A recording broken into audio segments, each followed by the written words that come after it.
a mind you can't control. Running wild, can't come down. My head is in the clouds. Let's go. Gotta keep this feeling, keep on breathing, even if we're slipping away. So I close my eyes and lose myself now. Do it like it's only today. We got a party for a lifetime. No, we ain't stopping for the sunrise. No, we don't care about the bad nights. For a second I can feel like this. Make me feel like this. Happy Thursday.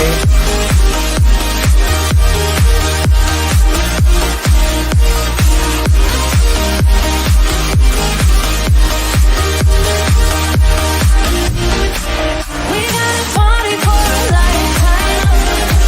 Oh, we ain't stopping for the sunrise. No, we don't care about the bad nights. For a second I can feel like this. Make me feel like this.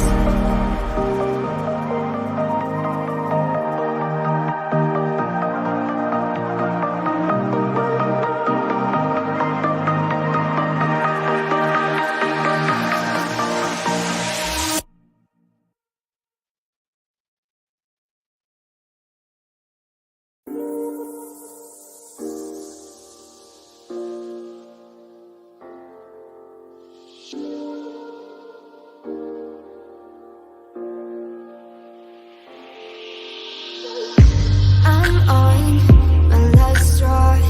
I'm broken and I'm woken up. I'm done feeling your lies.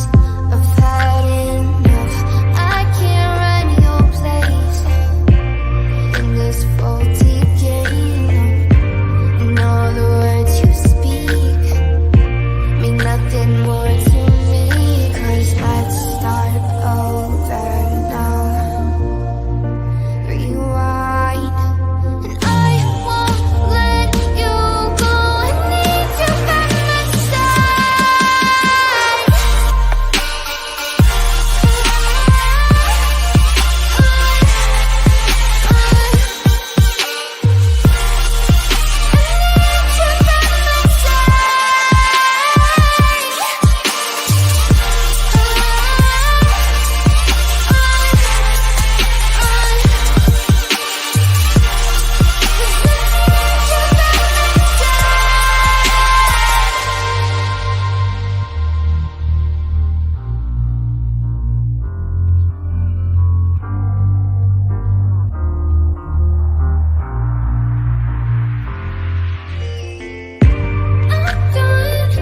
I'm gone, so don't run from the truth. You're lost, now I know you played me just like a flute. I still can't believe you had me on a leash, cutting all my teeth with all the lies you bring. 'Cause let's start over now. Rewind, and I won't let you go. I need you by my side.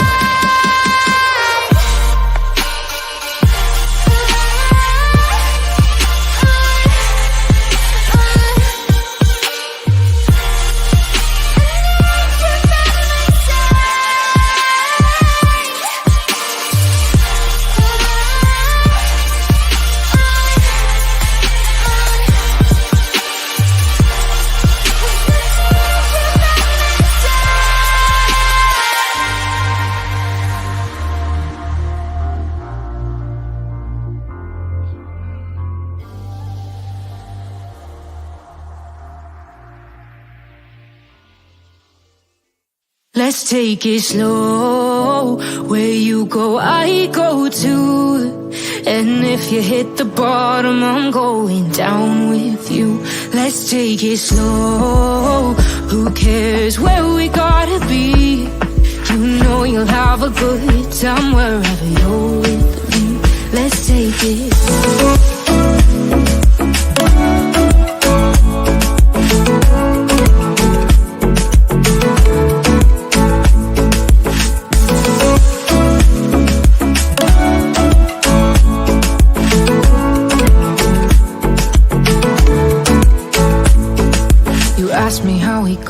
right here. Cause you don't know how. You say we're taking on water, yeah, we're sinking now.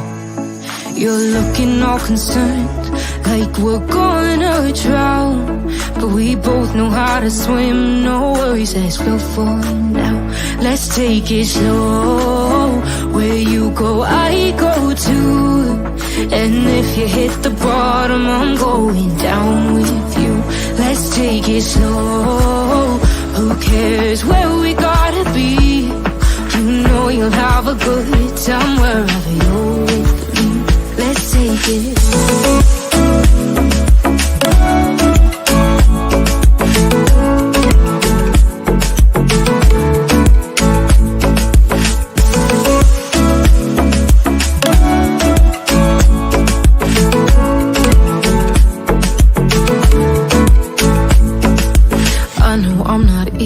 I drag you out your mind, and there are days I hate you, but baby, you're still mine. And now we have the best times, no matter what we do. And even when we don't, there's nobody I'd rather choose. Let's take it slow, where you go, I go too. And if you hit the bottom, I'm going down with you. Let's take it slow.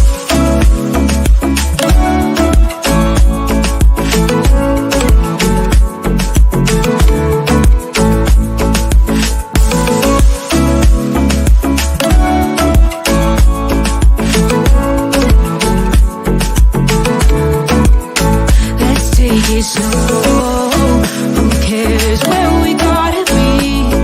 You know you'll have a good time wherever you're with me. Let's take it slow, where you go, I go too. And if you hit the bottom, I'm going down with you. Let's take it slow, who cares where we gotta be? You know you'll have a good time wherever you're with me.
Well, hello everyone. Thank you so much for joining me. Appreciate your time. Today is June 6th, 2024. Also, it is ICU's brand new baby, her new baby grandson, who was born last night, 8 pounds and 3 ounces, completely healthy. Thank the Lord. So happy.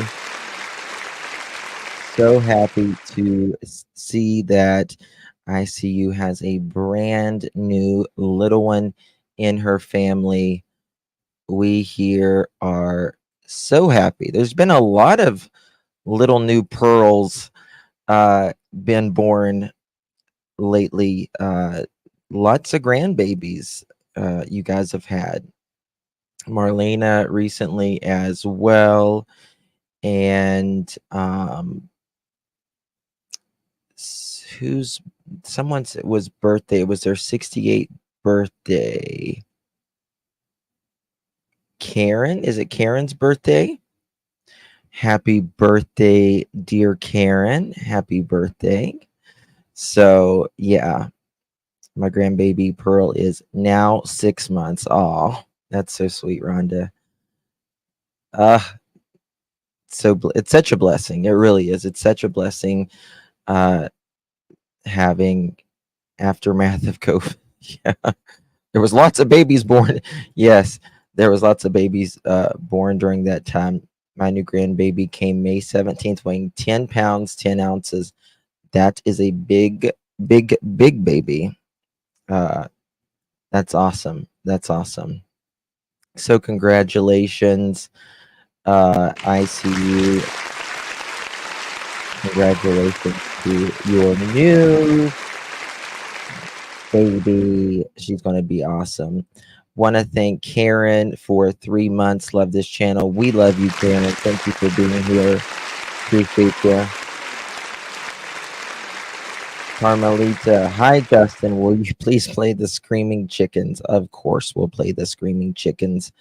Of course, we'll play the Screaming Chickens. You're not late. You're not late. We do it like a 10-minute courtesy. We do a 10-minute courtesy.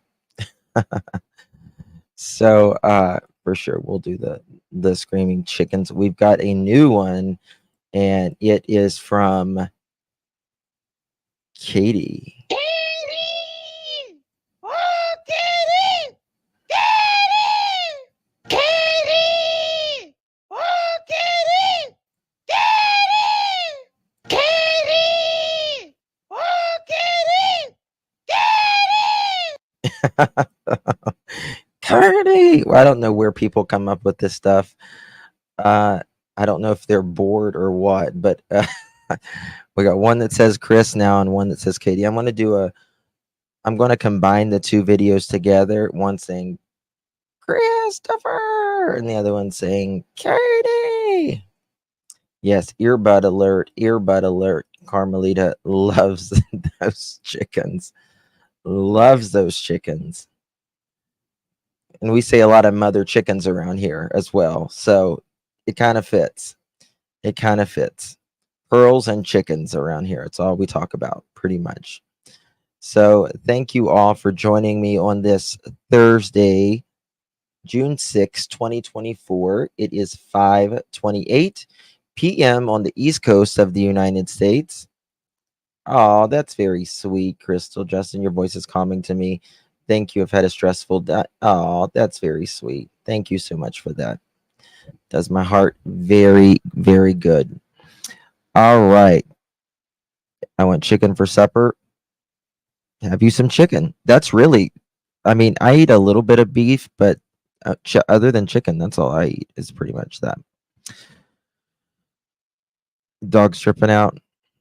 Yeah. Yeah. I'm sure. I've had some people say my dogs trip out when that thing goes on. So we've caught some more, in my opinion, red flags. We had a great live yesterday. You did. You did.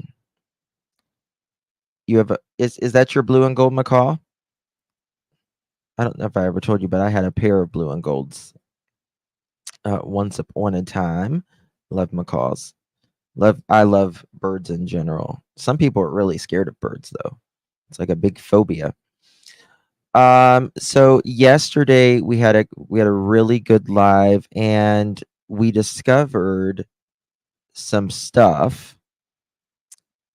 Is this live? It is live, New York Kitty Cat TNR, live, live, live. It sure is live and on location. Talking about this, and my comment was Chris was on a three-way call with Katie, calls Chris, and Chris says he calls 911. Katie calls Chris at 6:04 a.m., just minutes after she goes in Sebastian's room. She says he's not there, and she calls Chris immediately while she's, I guess, jumping in her car and looking around. She alleges to look for Sebastian. So the question is, this is at 6:04 in the morning. Allegedly, by some accounts, Chris was there at 5:15 in the morning. His job that morning started at 7 a.m. And my comment on this was, Chris, knowing that Sebastian is missing before he goes to work,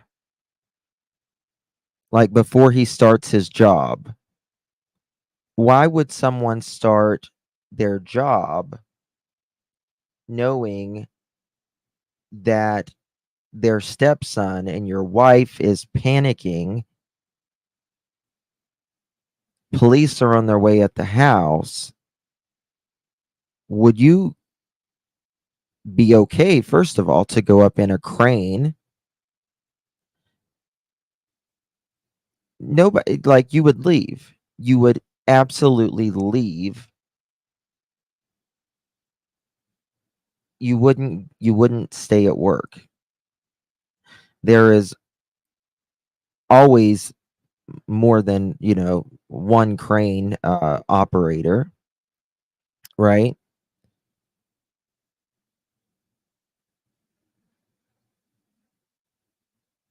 And it said she called at 5:30. Who called at 5:30? But who was it in chat last night? Someone in chat last night stated something, reminded us of something. Let me see if I can find it. Bear with me.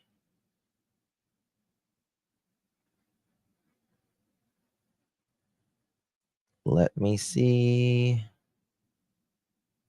Well, anyway, she said, I gotta have it here.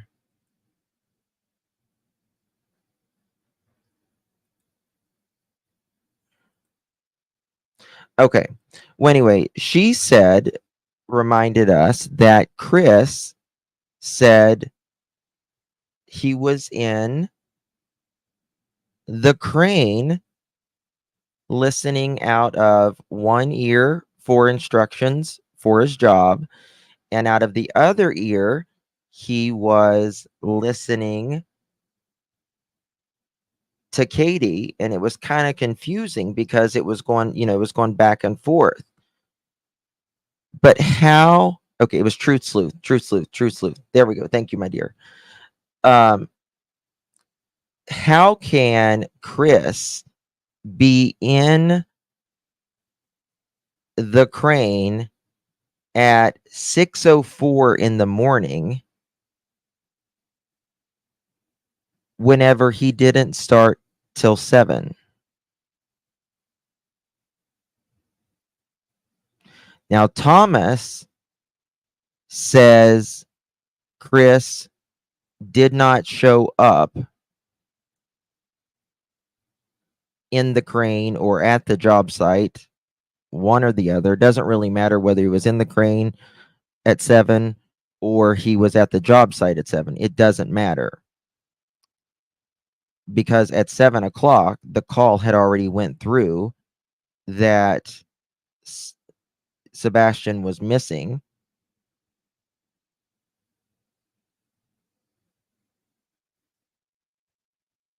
So how can Chris be in a crane at 6:04 in the morning when he doesn't start till 7?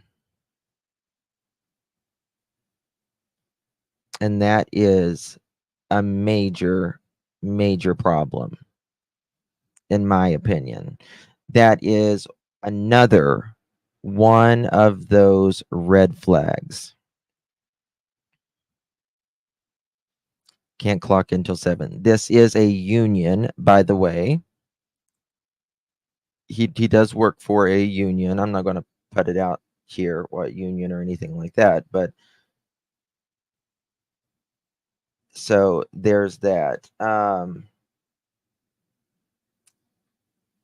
Now, Truth Sleuth, yesterday, you wrote, Katie gave us 2 different times from when she went to bed. First interview was 10 a.m. and then it came to midnight. Do you know what when she went to the interview was at 10 o'clock? Do you remember? And another thing we were listening at last night was Nina. Okay, thank you, All Injustice. Thank you for that. I appreciate you. Now, we was listening to Nina last night, and Chris calls Nina Carmelita. Thank you so much. Appreciate you for gifting that 1 membership. If you receive that membership, please thank our beloved Carmelita. Very sweet of you. Thank you for gifting that. I appreciate it. Duchess interview? Are you? We'll look at this. We'll look at it. I'll look at my notes here. PJ, thank you so much. I appreciate you, love. I'll be honest with you guys. I wasn't feeling very good today, and I come here and you guys just make me feel amazing. So thank you so much for that, PJ. If you receive that membership, please thank our dear PJ. Aw, Carla, thank you, honey. You guys are so amazing. Thank you so much. Thank you, my love. Really do appreciate it. Thank you, guys. So we were listening to Nina last night, and Nina says Thomas is allegedly someone Chris works with. So there's that. Now, we were listening to Nina last night. If I look at the chat, I'm not going to get it out. We were watching Nina last night, and Christopher calls Nina on Wednesday. Now, remember, Sebastian goes missing on February 26th, which is on technically a Monday, right? Technically a Monday. He calls her 2 days after Sebastian goes missing. And Nina says, or Chris tells Nina, I need to tell you something. I need to be truthful with you. Sebastian is missing. And Nina is like, oh my God, and she's like, well, we have court next week, Christopher. And have you told anybody? And Chris, according to Nina, Chris starts yelling, we're not having fucking court next week. And again, one of you in chat made a brilliant point. Listen, the pearls are A class. A class. Someone in chat made a comment saying, then I guess Chris was not expecting for Sebastian to come home. He was not expecting Sebastian to be found. Not expecting Sebastian to come home in a week. Now that, in my opinion, raises some really big alarm bells. Really big alarm bells. Catherine, thank you, my love. Appreciate you. Thank you for your support. Really, thank you. Thank you so much, Sonia. Thank you for your super sticker, my dear. Appreciate you more than you know. Amy, dear. Thank you, love. Appreciate you. If you received that membership, I mean that pearl necklace, rather, then please thank Amy for gifting that pearl necklace. Right. I mean, most children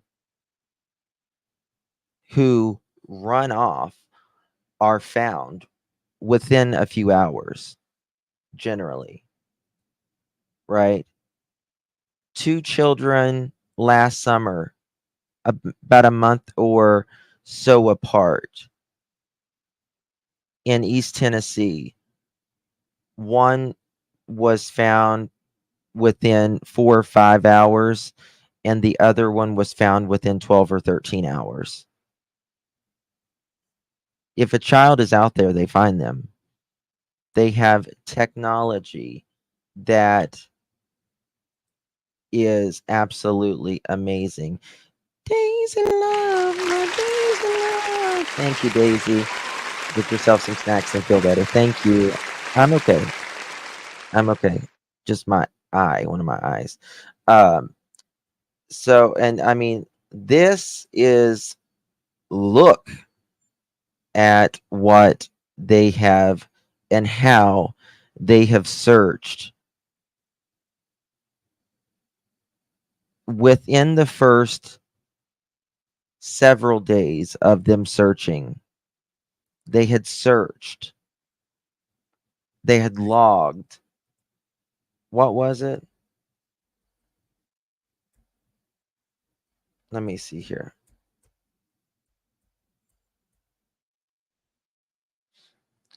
1,500 people, 1,500 people had covered 10 to 12,000 miles searching for Sebastian.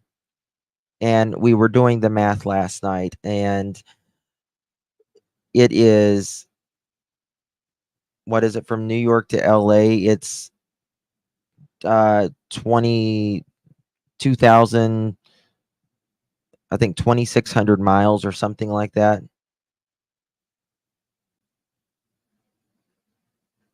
So that, that's like driving from New York to LA, from LA to New York, from New York to LA, from LA to New York. That's in that little, I mean, 5-10 mile radius is,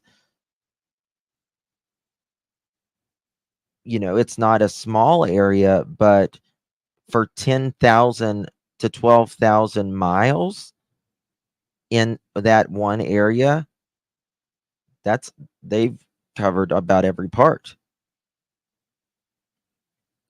And that is not including the technology, the multiple technology, if that says anything, right? Single mom, thank you for gifting a pearl necklace, my dear. Thank you. Thank you, darling. If you received that pearl necklace, please thank our beloved single mom. Appreciate you. The focus on he was hiding. People were even putting out snacks in case he showed up to someone's door. Can't make this up. Yeah. And this is the thing, right? So, Sebastian. Yeah, I agree. Pale Rider. I agree. Sebastian didn't have food. He didn't have a book bag or anything. He had, from what we understand, according to Chris and Katie, or really Katie, even though Chris does all the talking, according to Katie, he would have just had the clothes on his back and a flashlight and his glasses, right? Didn't take, bottles of water, didn't take an electronic, nothing. Amy says, I 1,000,000,000% think law enforcement has more info, but also needs more info to make a big important moves. I agree. Yep. I agree with that. I agree with that. Thank you, Trina. Good to see you, my dear. Thank you so much. Yes, Don. No shoes. No shoes. Yep.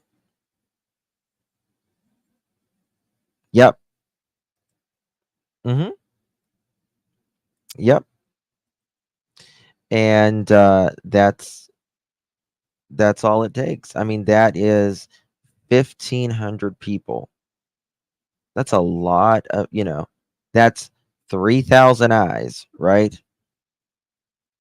Justin, there seems to be about a 25-minute lag between CP and KP call on 604 and the CP Chris call to sheriff at 625. Also, yes, and that's, truth sloop, that's a very important point that nobody talks about either. Chris, or rather Katie, calls Chris at 604. Well, so he's on the phone with her for 21, 25-ish minutes before he calls authorities. Why? Why would he wait?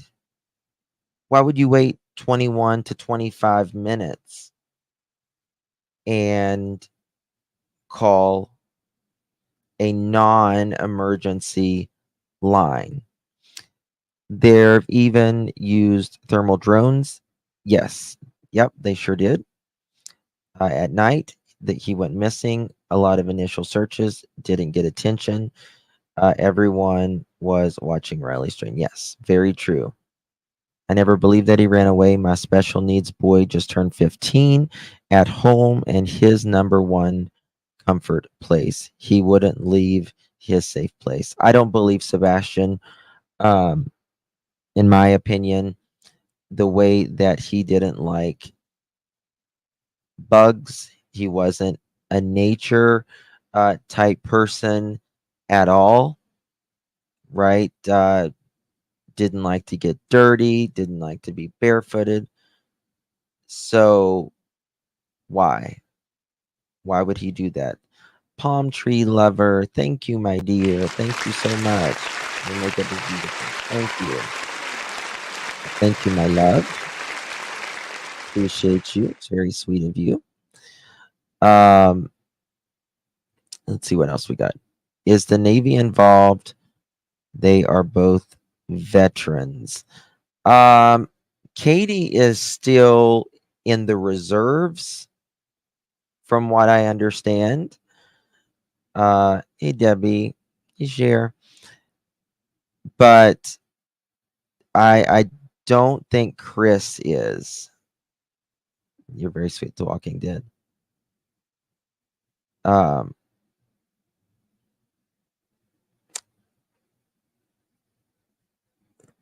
Yeah, so Katie is in the reserves. Oh, and absolutely, Natalie. Sensitivity disorder plays a huge role in it. It absolutely does. I mean, we're talking they're trying, in my opinion, to make us believe that, oh, he would not go out. I mean, think about this for a moment. A lot of people don't think and ponder on this stuff. Think about this a moment. You want us to believe, in my opinion, that he wouldn't go out the back door because of a sound a door makes, right?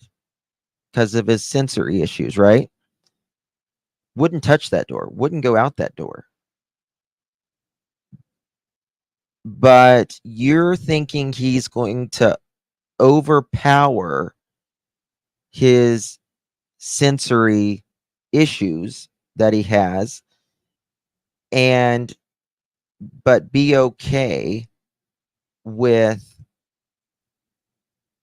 him going out barefooted, being cold, right?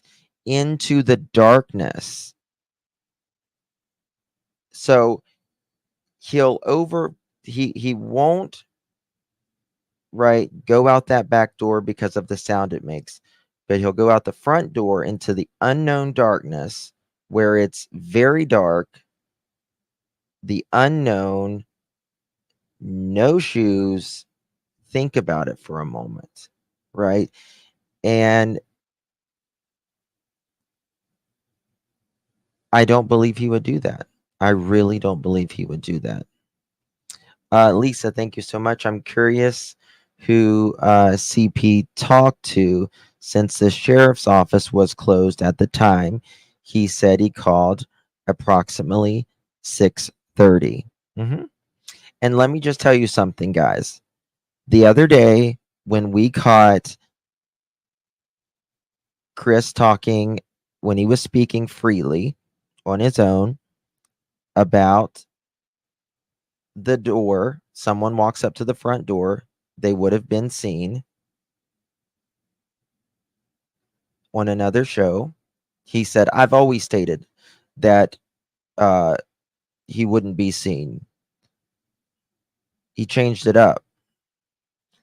This timeline, mark my words, he will be adjusting it. He will be adjusting it. They will be adjusting it. Thank you for that, Lisa. Thank you so much. Appreciate you, my dear. Thank you, thank you, thank you. Yes. Oops, wrong one. Hey, Jude, thank you. The radio dispatch says the call came in at 6:33. Right. 6:33. Katie calls Chris at 6:04. 6:04. Why did it take that long for them to call 911? Mally Cat, thank you so much for remembering Sebastian. Thank you, my dear. Appreciate your support.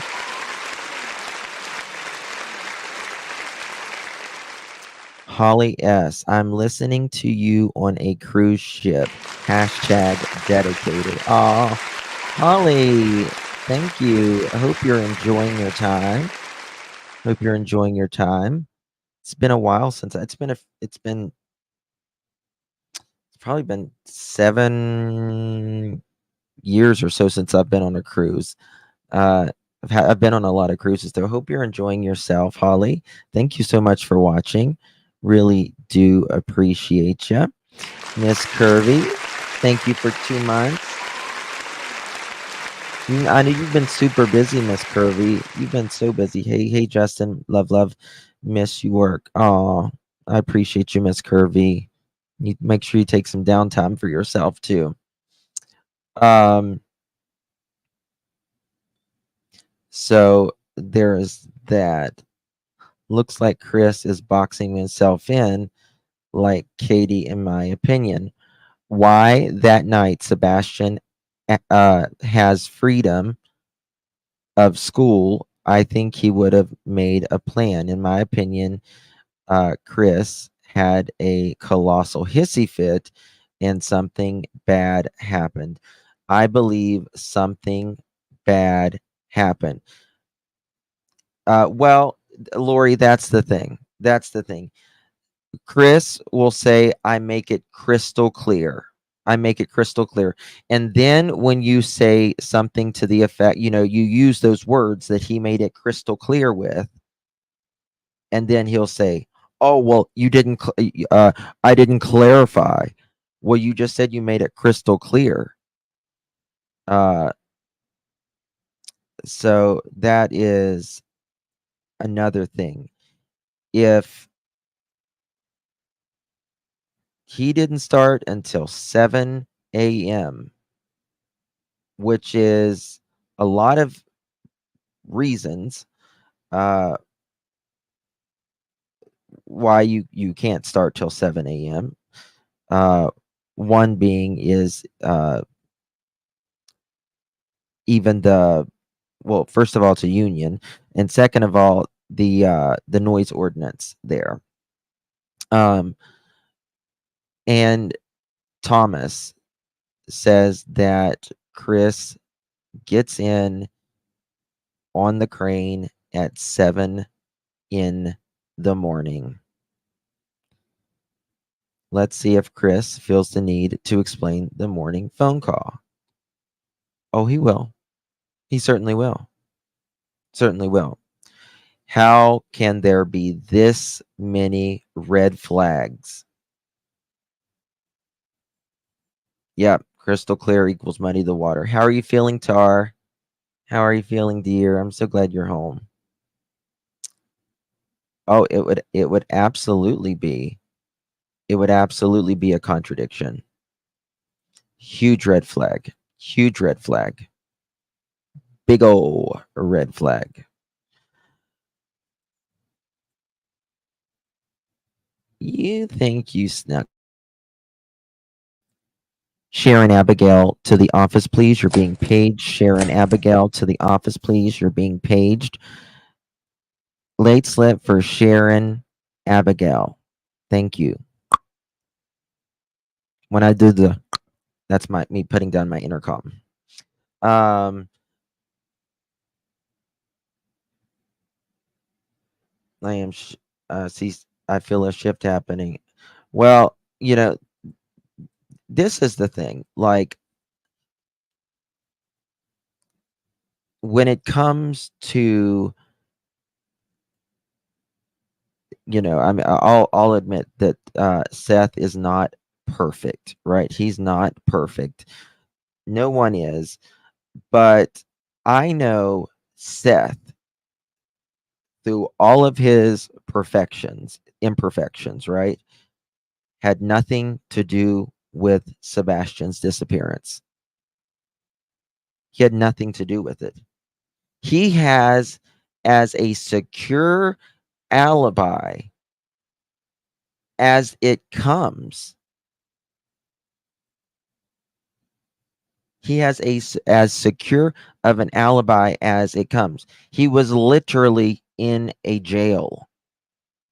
It doesn't get any more secure than that, because you have 10,420 cameras in each jail, right? And outside of the jail.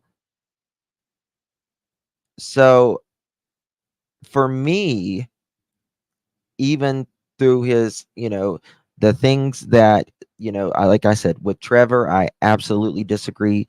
The way he treated Trevor, the way he talked to Trevor, that is not okay.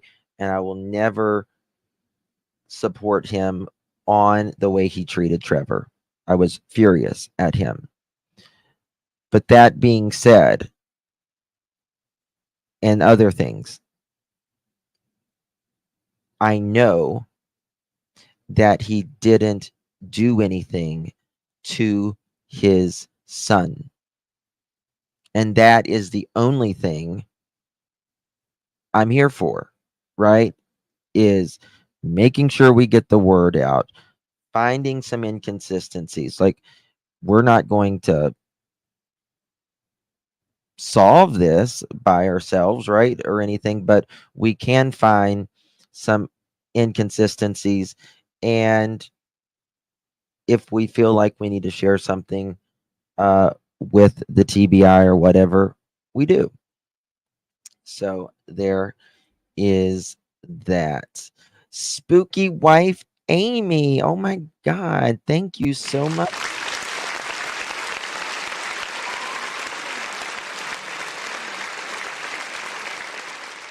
Spooky Wife Amy, thank you so much for gifting 5 pearl necklaces. How generous.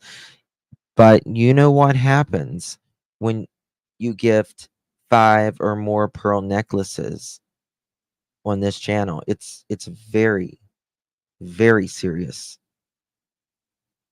application process. This is a Brooklyn-bound 2 express train. The next stop is Fulton Street. Stand beep, clear mother of the chickens. closing doors, please. Giving to the lesser fight. My body aches to be satisfied. My weakness comes and goes. My weakness comes and goes. Thank you so much, Spooky Wife Amy. Appreciate you for gifting 5 pearl necklaces. If you received a pearl necklace from Miss Amy, our beloved Miss Amy, please give her a big, big thank you. Thank you again, my friend. Appreciate your support. And your applications have been approved. Absolutely. Welcome to the Pearl family. Thank you, thank you, thank you. All right.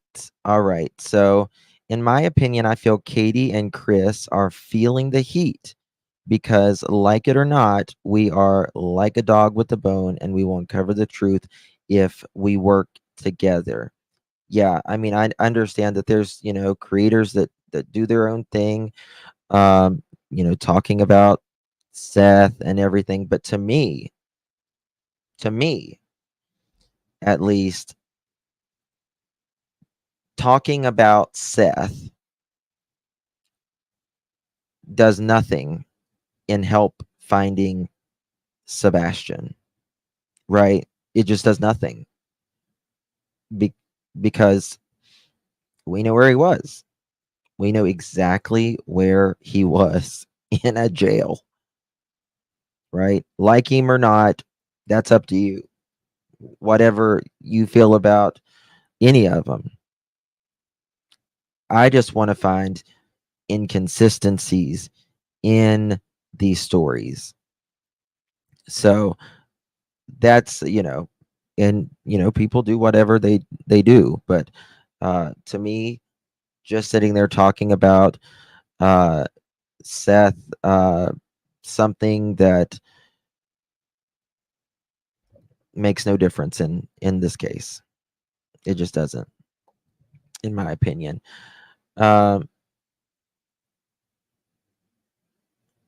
Justin, when I joined, it was on Justin for All. I never received my pearl necklace. What do you mean, Diane? When I joined, it was on Justin for All. Justin for All, I don't have monetized right now. I can reapply anytime, but I haven't yet. Thank you, my dear. You are a pearl. You got your name beside there. It means you're a pearl. So thank you so much, my dear. I appreciate you. All right, Katie, why didn't you reach out for help instead of going down this path? Well, we can look at it 2 different ways. One is, you think about a mother who is not doing anything that I know of, at least, barring I did hear, I don't know if it's true or not, but I did hear that they did donate some money for the billboards, and that's great. I give them that. Absolutely, give credit where credit's due, but you don't see them out searching. Like, parents are frantic, right? You lose your kid for, they go in the next aisle over in the store and your heart drops, right? Now, Sebastian has been missing 101 days. 101 days, right? You would be looking all over God's creation and then some. So why isn't that happening? And for me, it doesn't matter, like if you're not looking, that's very, very concerning, right? Just very concerning. Oops, I just discovered I can hit the like 2 times, once on my phone and once on my TV. Cool. Oh, I did not know that. Thank you, Sarah. Thank you for that second thumbs up, darling. I believe Chris was at restaurant that night. See, I don't think he was at the restaurant, Amy. In my opinion, I don't think he was there.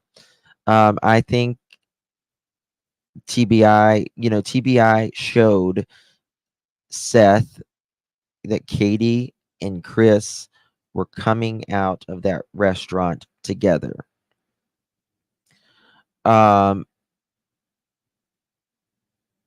would have eventually had to have come out, and I'm sure that they looked into probably every single person who was in that restaurant that night just to be absolutely safe.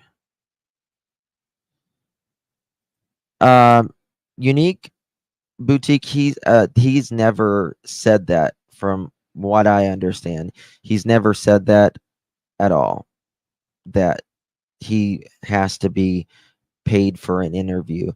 That would be extremely disheartening to hear Seth say that he needed to be paid in order to do an interview for your child.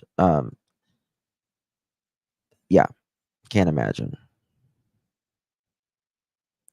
So, there is that. Yeah, witnesses said only KP and them were at, what did I say? I meant Katie and Sebastian. If I said something else, I apologize. Justin, is a rumor that Katie had company from out of state. Not that I'm aware of. Like when Sebastian went missing, there's that's baseless from what I've no. CP was at the restaurant September 17th. And now, yes, one of the alleged neighbors, the older man who I thought was a woman talking, sorry if you're watching, said that allegedly on February 17th, Chris got mad in the restaurant and walked out. Now, again, that's what a neighbor said.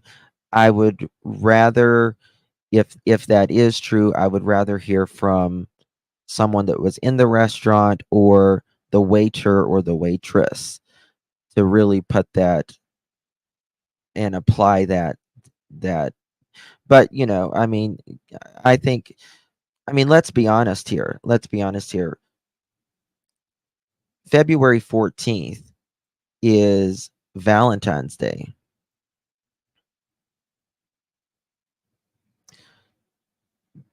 Check if a difference in time between two areas. They're on the same time zone. On the same time zone. But February 14th is Valentine's Day. You're telling Chris and Katie won't tell us. Chris says law enforcement tells me not to divulge that information. If I was home anytime between February 4th and February 26th. No. Has nothing to do with Sebastian going missing. Nothing. Absolutely nothing. You're telling me Chris and Katie weren't together on Valentine's Day? Really? So, Chris, are you saying that you just sat in your camper on Valentine's Day? Is that what you did? Because I wouldn't think so, right? I wouldn't think that you would just sit in your camper on Valentine's Day and do absolutely nothing.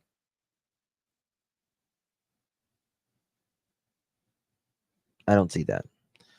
I still can't get it out of my head when Chrissy Poo stated that if you would have been out of the door, everyone would have heard him. If you would have went out that door, everyone. Oh yeah, gotcha. When Chris said, "Oh no, if he would have went out that door, we would have heard him." Come again? We, and then he uses in another instance related to that night. I can't remember. Valentine's Day fell on a Wednesday. I wonder if there was a door alarm on that door. Well, according to the Brinks installation technician, Katie, they did not have any sort of, what are they, security systems at all. Any sort of security systems. The two lovebirds that talk 3 hours every night didn't get together for Valentine's Day. Really, Chris? Exactly. Bingo. You guys, Chris and Katie made it sound like, this is our time that we, get to spend together because, we don't get to see each other every night. Chris states, we're like any ordinary working family, working Monday through Friday. Now that is interesting, right? Oh, I wanted to show you this, by the way. If you didn't get to see last night, look how close the house is behind their home. If you didn't see that yesterday, look how close.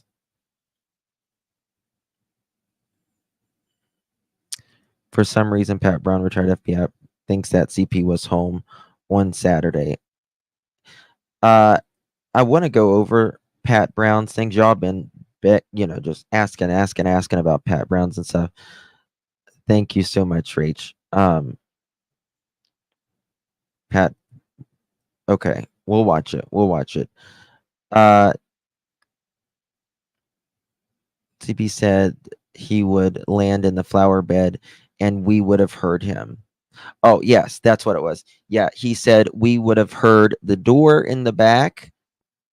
And plus cameras would have picked him up from the back of the house, the neighbor. And then he says the window was not tampered with, the screens weren't tampered with, nothing was altered. He didn't go out any windows. If he did, he would have landed in a bush, and that would have been loud. He would have screamed, and we would have heard that, is how he worded it.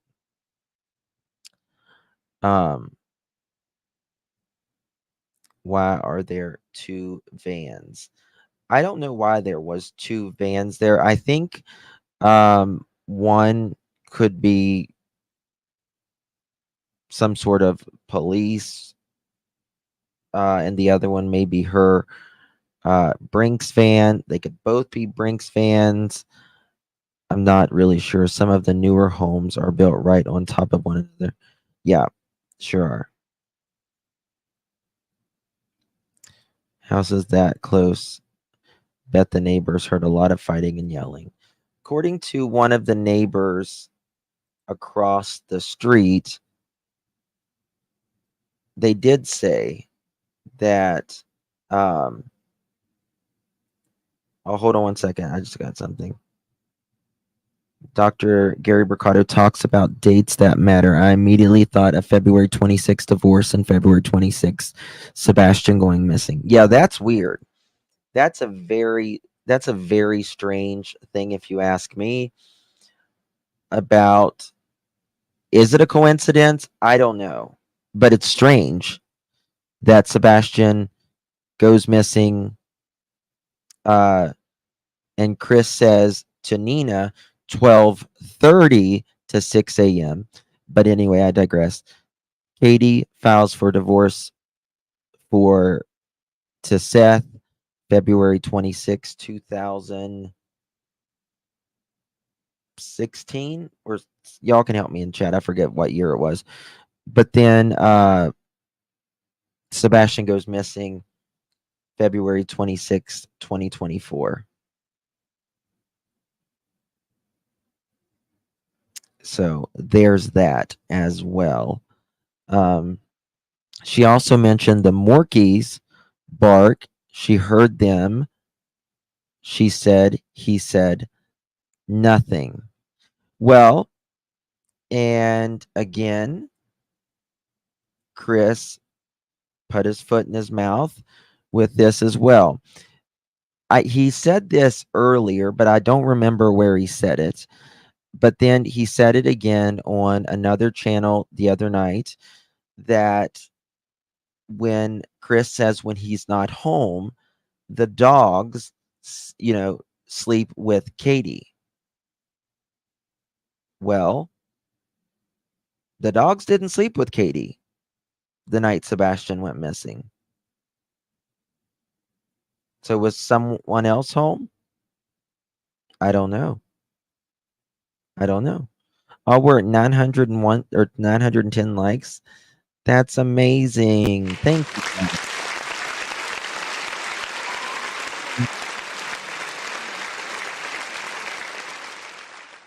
Maybe she could have put the security cameras in her work van. Well, let's look at this.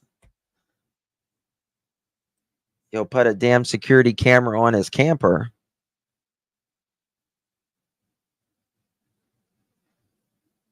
Isn't that some shit? Love you too, Rickson.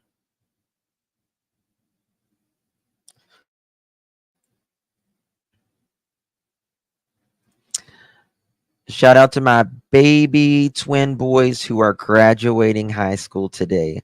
Mama loves you and is extremely proud of you both. Congratulations to you both. Not only is Mama, but we are also proud of you, all the pearls here. Congratulations. Congratulations. That's awesome. His silence when he does not want to answer speaks volumes. Yes. Yep. The silence, and also he goes, once you're interviewing someone and they've been interviewed a lot and a lot and a lot, they go back to what I call a home base or a generic answer. They'll give you a generic answer that kind of what they give, if you've ever done any media training, they kind of teach you how to do it, but it's very politician-esque how they respond. Every politician does media training, every single one. I digress. Okay, but Chris will state, oh, I want the hard questions. Give me the hard questions. Come on, give them to me. Fire away is what he says, right?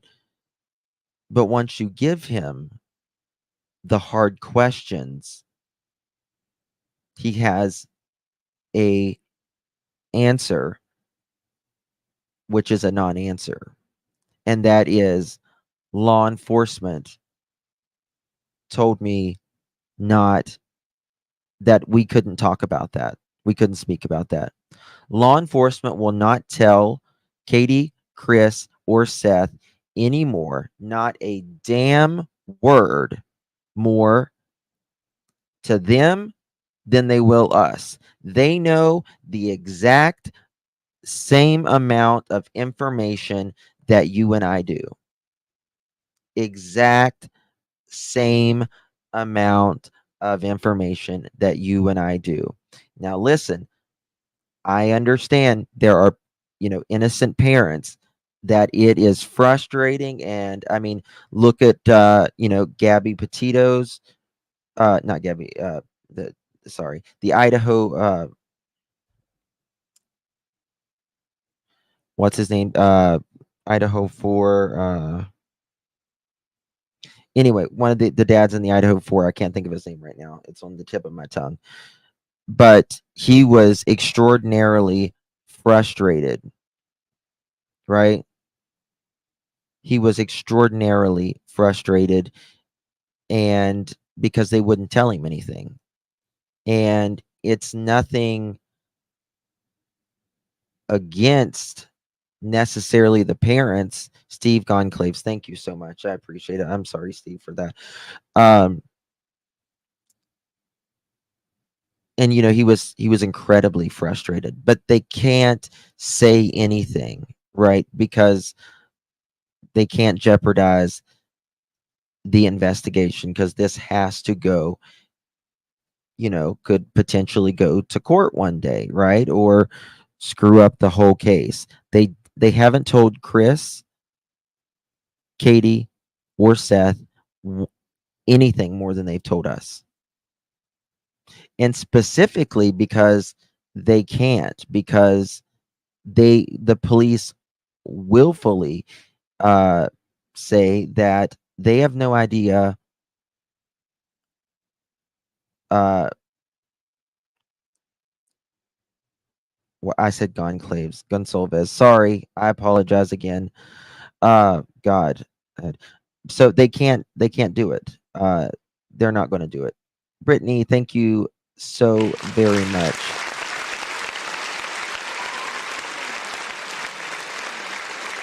Thank you, my dear.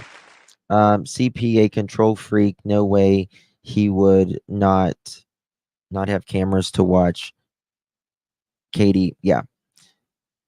Well, Nina also states in the live that they had cameras inside. Chris, well, don't you have cameras inside? And Chris didn't answer. And again, it was one of those things. It had just been 48 hours. He didn't answer.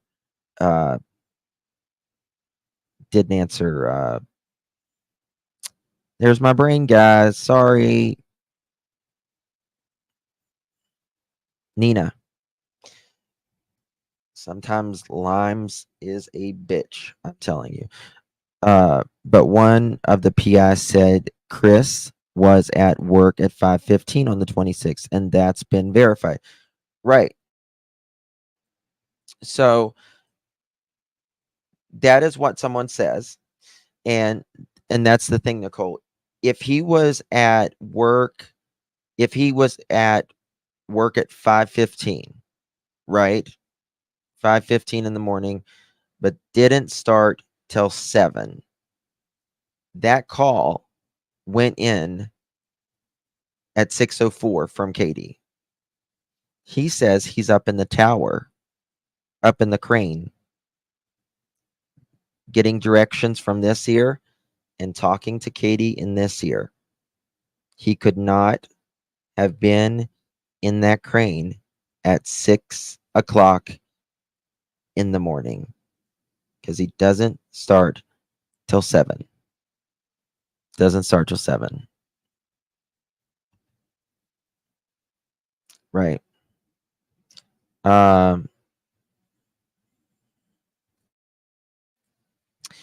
I owe you a Marilyn Monroe happy birthday. Okay, I'll give you one. Keep thinking about the custody case and if this has something to do. Well, so think about this. Think about this, Marion. Sebastian goes missing Monday. He calls Nina Wednesday. Nina says, damn, I should have took that timestamp last night and so I could play it for you today. I'm sorry. Nina says, well, Chris, when Chris first told her, we have court next Tuesday. And Chris says, we're not going to fucking court next Tuesday. Screaming, raising his voice. And then someone in chat last night, let me know if you was the one that said it, made an excellent point. How do you know Sebastian wasn't coming back within a week? Right? He had just been missing maximum 48 hours. It was reflex. It's reflex. Yes, reflex. Thank you, reflex. Guys, I literally have the memory of a goldfish and slimes. I can't remember nothing. I cannot remember names to save my life. So apologize. Please don't ever take offense. So the way, I mean, why couldn't you, he must have known that Sebastian wasn't going to be found. Thank you, Truth Sleuth. Some days are better than others in the old noggin. As long as you know your name. Some days I wonder. I can see what I need to say, like it's right there after limes. I can see it. There's the word. I just can't grab it and file it away into my mouth. Fibromyalgia does the same thing. Yeah. 1,000 likes, guys. Thank you so very much. I appreciate you. Y'all are amazing. Amazing. Okay, guys, I'm going to go play. I want to play something right here, and then I'm going to go tinkle, and I'll be right back. But there's something I want to play here, and I'll be right back to chat with you guys about it. Give me one moment. This is from the legendary Peter Hyatt. There is three creators that does statement analysis that I love on this platform. That and of course I love Christopher. I think his name is not Christopher. Steve, the guy who's was on It's a Bad Day. The guy that was on The Interview Room. Damn, I can't get anything out today. I apologize, guys. Steve Johnson. There it is. There it is. I grabbed it. I grabbed the word and just shoved it out of my mouth. Steve Johnson. I love him, but he's not really a creator on here. But I love Peter Hyatt. I love Pat Brown. And I love the Deception Detective. Those are the three. And it's because they say what they mean and they mean what they say and all of that. So there's that. All right, let me play this and shut up and go pee. The next one is different. Is different. And it becomes even more important for us to listen precisely to what words are used, what topics are avoided. So here's what happened. Let's say there was an altercation and I'm the guilty party. About the last thing I want to tell you is that I went violent. So when I'm speaking about what happened this morning, I want to avoid that. I don't want to get myself in trouble. And this is what a suspect will do. So I need to convince you that nothing happened and it was normal. It was happy. And I'll use more words to do that. And I may use the word routine, normal, all those words that I didn't need to do in the account. I did it in the commentary in the account, but I didn't need to use them in the account.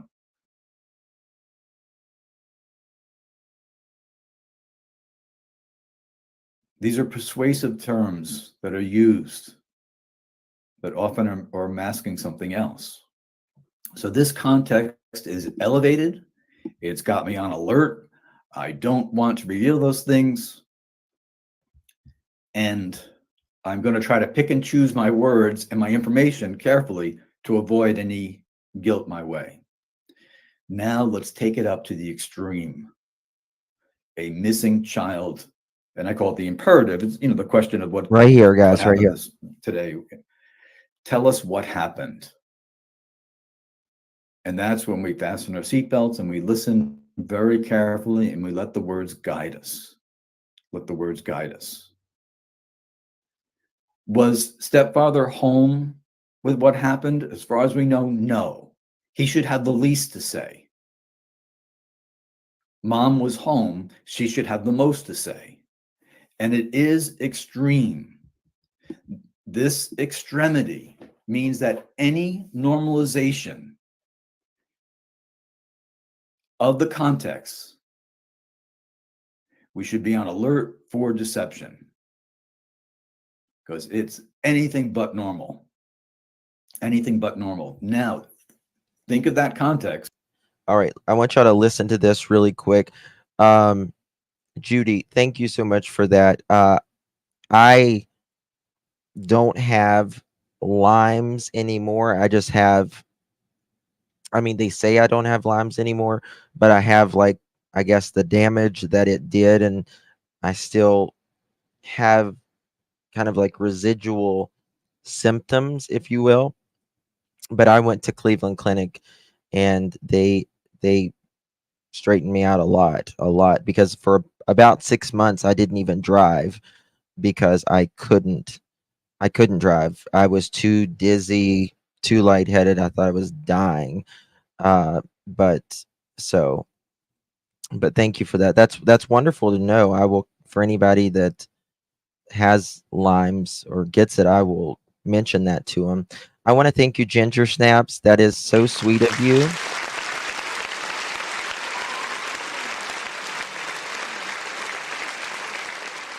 Thank you, my dear. It gets so embarrassing sometimes when I can't think, especially on the bad days when I just can't think. So again, especially names. Names are the hardest for me for some reason. So it's embarrassing. So I thank you for your patience when I'm like that. Gifted 5 Clutch Them Pearls memberships. Thank you so much. Thank you. But you know what happens when someone gives 5 or more memberships, pearl necklaces, that is. We have to do an application process. This is a Brooklyn-bound 2 express train. The next stop Beep, beep, is mother Fulton chickens. Street. Stand clear of the closing doors, please. Giving to the lesser fight. My body aches to be satisfied. My weakness comes and goes. My weakness comes and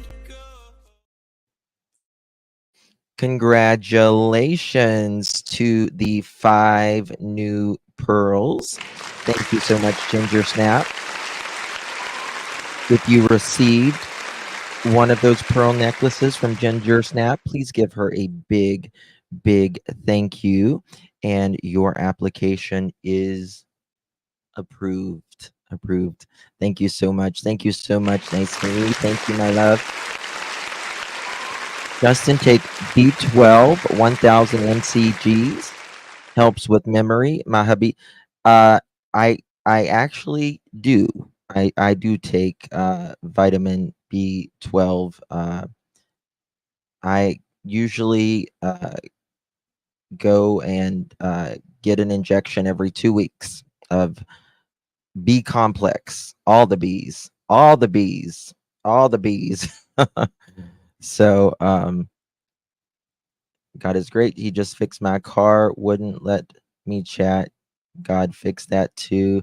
The chip is my debit messed up. Oh, that's amazing, Chewbacca. Thank God for that. That's amazing. It always works out, guys.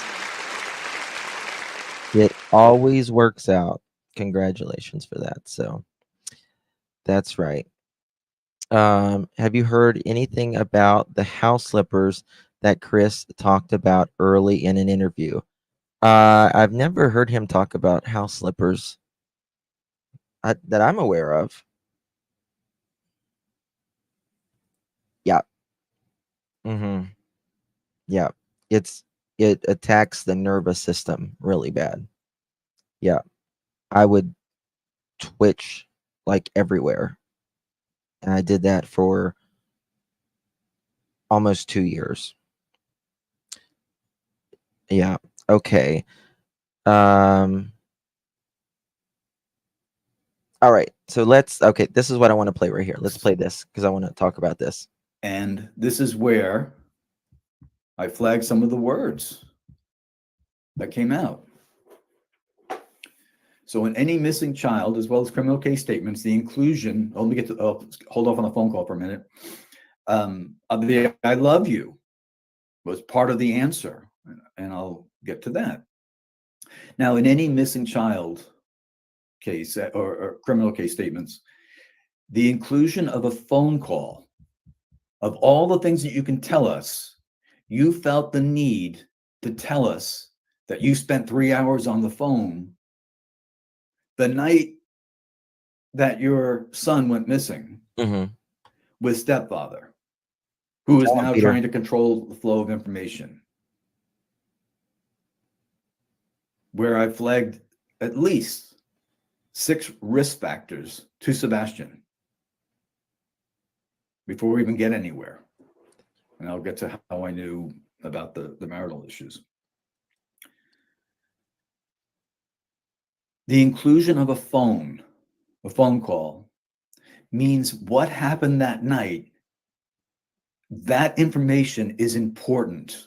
It's related. You're asked, hey, who did you talk to that night? No. You're asked, tell us what happened. Let me describe what happened. You know, the night your son went missing. Another thing that's very interesting. Okay. I'll check that. Thank you so much for that. Hey, Jude, I appreciate it. I will get that. Another thing that I think that's interesting is you'd never have heard Chris say that he heard Sebastian say, telling the puppies and mom good night, right? Well, I don't think he was on the phone then, but also whenever Katie hears the thud and she's saying, Bubba, are you okay? You don't hear Chris say, yeah, she yelled in there and I heard him, yell back. None of that. You never hear that either. So makes you wonder, because he says he wasn't at home, but if they were on the phone while this was going down, then, Katie should have said, "What was that? What was that noise? Bubba, are you okay in there?" Right? And Sebastian supposedly yells back, "Yes, ma'am. Yes, ma'am." Also, when Katie is asked what happened that night, she always starts from, and reflex, yes. And that, to me, she starts out at Sunday morning, right? She starts out at Sunday morning, and it was a perfect day, all of this, which he's going to, Peter Hyde's going to talk about right here. But she seems, in my opinion, the way she speaks, everything happened on Sunday. In my personal feelings and, what I know is that, in my opinion, this happened Sunday evening. It happened Sunday evening. And I do believe it was around bedtime. If you notice that even Seth says, it's always been sleep has always been kind of an issue for Sebastian. He doesn't sleep well. It's hard to get him down to go to sleep, right? Doesn't sleep much. So I feel like something happened right there at around bedtime, right? Maybe Sebastian wasn't listening. Maybe he wouldn't go to sleep. Maybe Katie was very tired from the week. Maybe he was wound for sound. But whenever, you've had this week and especially for a child with autism, doesn't need to sleep much, and he may be on, a high, lots of energy, right? And Chris and Katie and Seth always says he's very active at night.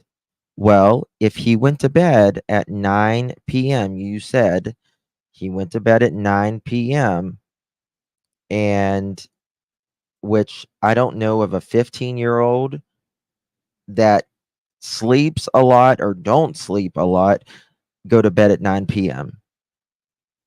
I just don't see it. So 9 p.m. and 10 p.m., he's in there saying, you hear this thud. Doesn't make sense. We don't hear anything about the medication. We don't hear anything about a bath. We don't hear anything. Did he have homework? Did you wash clothes that evening to get his clothes ready for the next day? Things you do on Sunday for your kids that we all do. Justin, one thing I noticed, Katie and Chris' words do not match their body language. Absolutely. Absolutely. For instance, and this is one that, in my opinion, it definitely doesn't match. When Katie says this, she goes, she's like, "What did I say? Holy freaking crap." Like, "Oh my God, holy freaking crap," to keep it like PG rated, something to that effect. It doesn't fit her body language whatsoever. Doesn't fit her body language. It doesn't fit a mom talking about something extremely serious. And those you don't care if you're politically correct at those times. That's out the window at that point. Your kid is missing. So, Trishy, thank you. It's interesting she doesn't talk about bedtime routine. Yes, exactly. Doesn't talk, and routine is, and yes, bingo, Trishy, bingo. Routine is so important for kids and parents in general.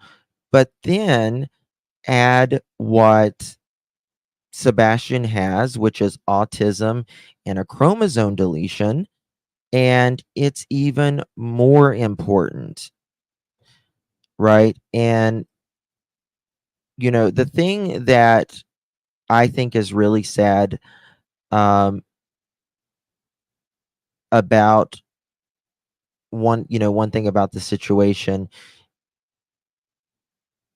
and in general, when families break apart, and a kid will be at this house for a week and it'll be at a house for another week, and they can have such radical parenting differences that there is no routine, there is no stability in that routine. For instance, Chris and Katie were militant in the way they treated and spoke to Sebastian, right? But then you have Seth over here who felt the complete opposite, right? He would just kind of let him stay up till whenever, didn't give him his medicine, all of that. So, that to me, that's a problem. And it's a problem for Sebastian. So, that's where it kind of gets me.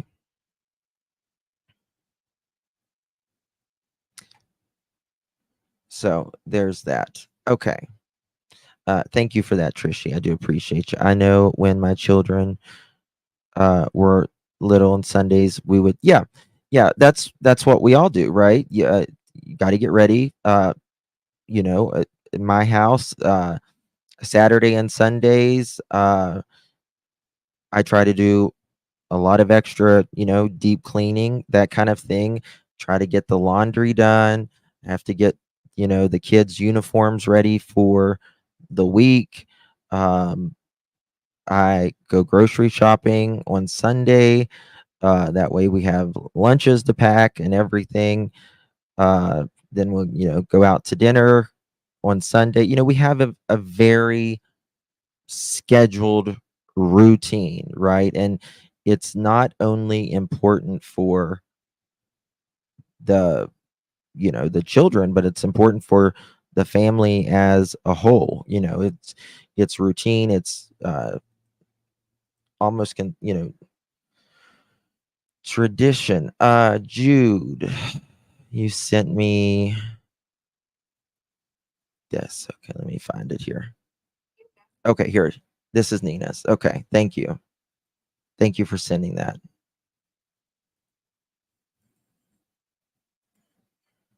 I said, we still have a trial. I said at 8:30 next Tuesday, and Hey, he Lippy. had raised his voice at me and he said, "We're not going."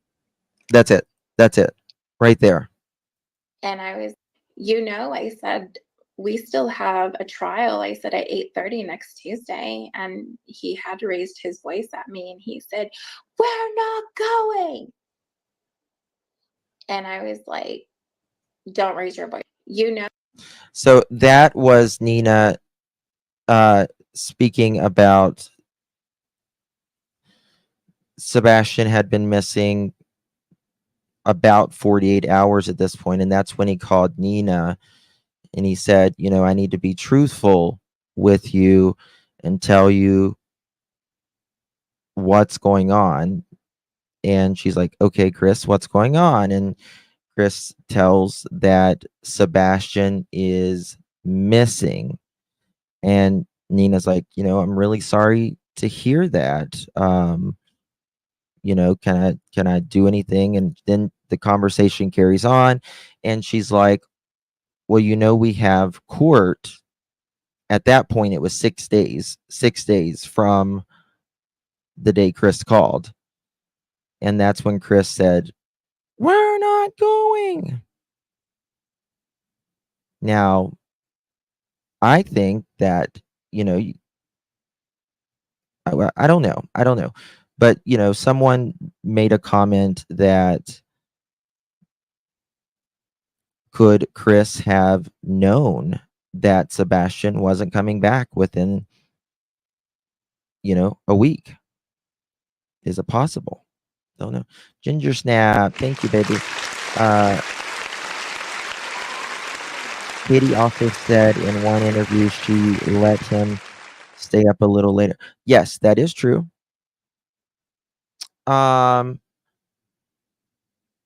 You are right, Ginger Snap. Yes, she did. She did. She did say that he stayed up a little longer. I believe it was the night he went missing, wasn't it? And I believe that might have been on Dutchie's interview, if I'm correct. I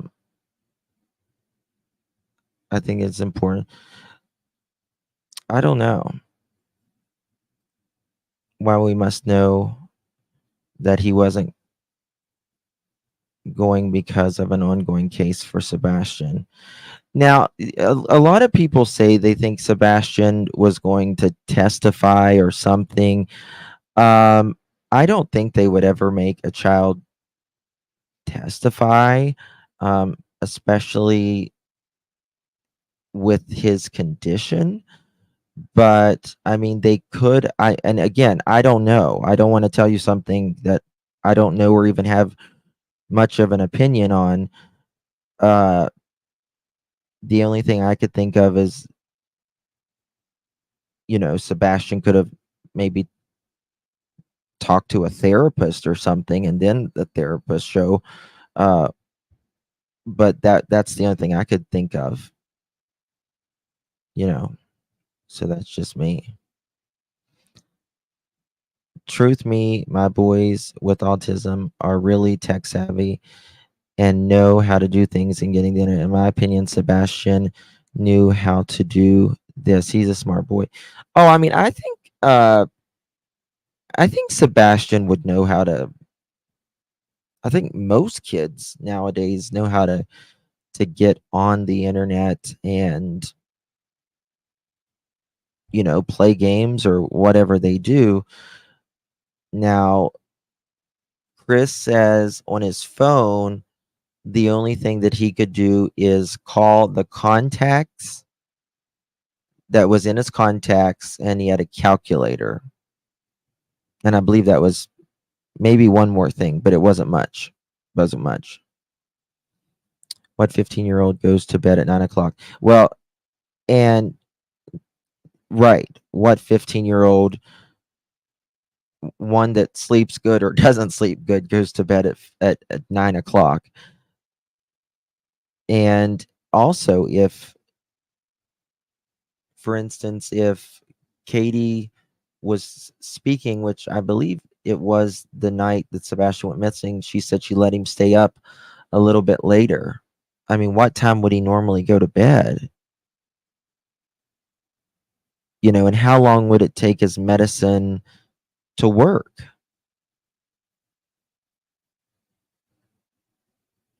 We'll get rid of. Oh, in a statement of Chris saying we getting rid of one child for another isn't good for any relationship. It's very odd. What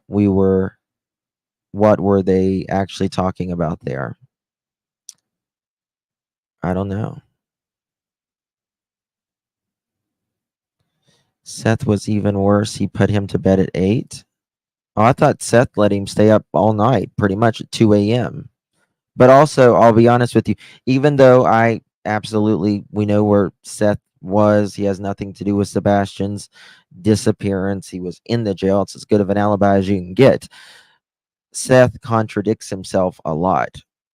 I don't know if he even realizes it, but he contradicts himself quite a bit on things that he says. And for people that's extra critical of him, it's a field day for them because he does contradict himself quite a bit. Now, I don't pay a huge amount of attention to it because to me he doesn't have anything to do with Sebastian's disappearance, but I think Seth likes to talk. I just think he likes to talk, and I don't know. He is. He's absolutely, and there's times where he's been so tired and exhausted, emotional, physical stress, that I don't even know if he knew what he was saying. You know what I mean? I don't even know if he even knew what he was saying. He was so tired. So there's that.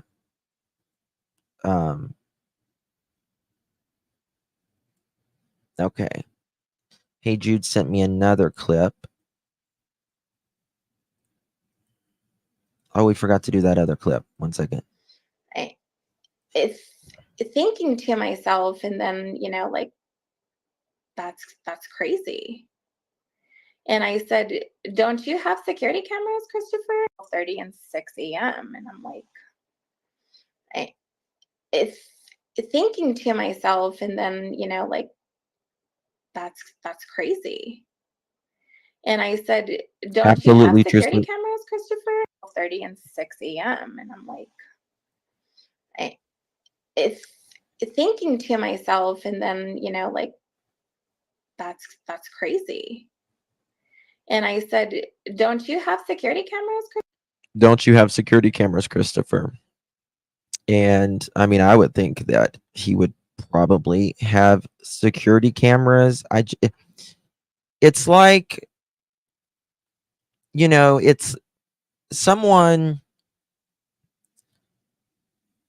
who installs security for a living, right? Maybe not cameras, but you would think at least a security system, right? It's like being a dentist and not having perfect teeth, right? It's like Chris running his crane, but he's got little cranes, little toy cranes for Sebastian in the house, right? Because that's what he does. I mean, she puts in security systems, for God's sakes.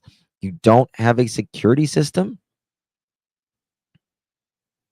It doesn't make sense. Tia, sneaking in again. Tia, to the office, please. You're being paged. Tia, to the office, please. You're being paged. Late slip for Tia Michelle. Late slip for Tia Michelle. Good to see you, Tia. Do I like either side of Sebastian's family? Nope. But this kid deserves to be found and deserves not to have to be taken down. Yeah. I understand. Oh.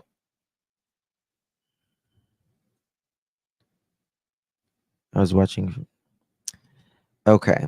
All right. And what do we got here? Hey, Jude.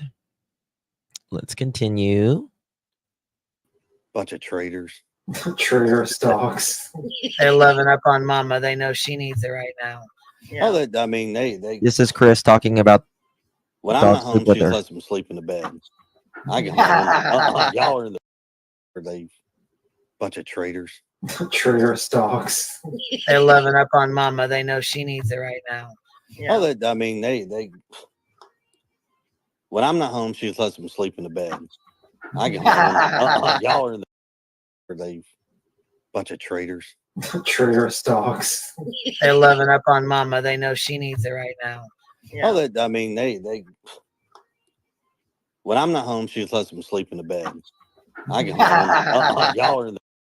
They bunch of traitors. Traitorous dogs. They're loving up on Mama. They know she needs it right now. Oh, that I mean, they. When I'm not home, she. So that is Chris. He said this in another interview at some point, or maybe Katie said it. I can't remember. But whenever Chris is not home, she lets the dogs sleep with her. Just in the last text I sent is Chris talking about moving on. Okay, gotcha. So, and Chris and Katie, Chris just got another dog, by the way. I think they picked it up at the airport or something like that. You know, and supposedly, according to Chris and Katie, that night, Chris told her to put up the dogs in the sunroom. Katie says in the sunroom, and she goes to bed. Was the toy crane built with Legos? No, I don't think so. Yep, another dog, which is exactly what another dog. It seems like it's a lot of, to be having a lot of stress going on in your life at the time. That's a lot, right? You would think. Okay. Let me find. Can you find someone if they're. Sorry, I'm looking at something. 226, 630.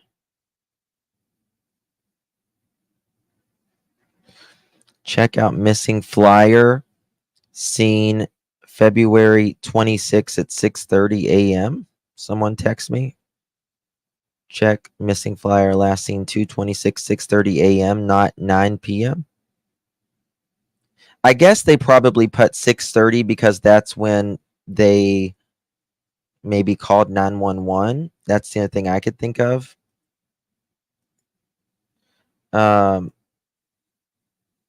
So that's probably what I would think of. All right, let's that wasn't it. Let me play the thing I was going to play a second ago and got my mouth yabbing. All right, listen to this real quick. Absolute certainty he walked out that door enough to repeat it. And she went to a phone call. What she did was she brought Stepfather into the case. Now I understand why he took over the 911 call, why he took over the interviews, why he was finally had to have his arm twisted into letting her speak. He's connected to this child's disappearance, but he wasn't there. So I have to explore that. These things are very complicated at times. When she was describing what happened, at first she didn't describe the thump she heard, but she did describe she ascribed a quote directly to Sebastian, how much he loves his mother. I love you, Mama, and to the puppies. I love you, Mama, and to the puppies. Mohawk. The sunroom, is it carpet? Is that carpet the sunroom? Okay, what that is an expression of normalcy on a night that was anything but normal, in a context that is extreme and anything but normal. But it also portrays her in a good light. Wow, 15-year-old boy says he loves me. Okay, I must be a good mom. Okay, so the question is, what did you do wrong? What happened that night? I wouldn't think What a happened that sunroom would be night that carpet. you need to convince your audience? And why Listen, did you tie in the stepfather? listen, I'm backing up a little bit. I Okay, want so you to the listen. question is, what did you do wrong? What happened that night? What happened that night that you need to convince your audience? Oh, And why did you tie in the stepfather? In your language, not mine, in your language. What is his involvement in this? And you have to think it through. I mean, I'm going on the premise he wasn't there. all right. So Mohawk is a fabulous listener. And Mohawk said, you do not have your dogs pinned up on hardwood floors. Pee pads only work for so long. And then I asked if it was carpet. And Mohawk said, Katie said the pin is in the kitchen near the sunroom. So remember, she wakes up that morning and she walks by the kitchen, which would be by the dogs. If the dogs is pinned up in the by the kitchen near the sunroom, and then walks past the dining room, the living room, and then to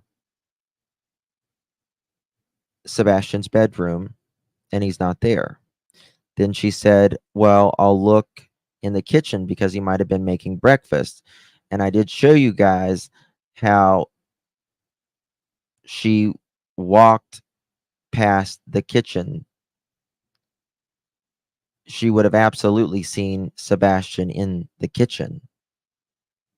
Like, you can't help it. Because after she walks out of her bedroom door, she's right there in the kitchen.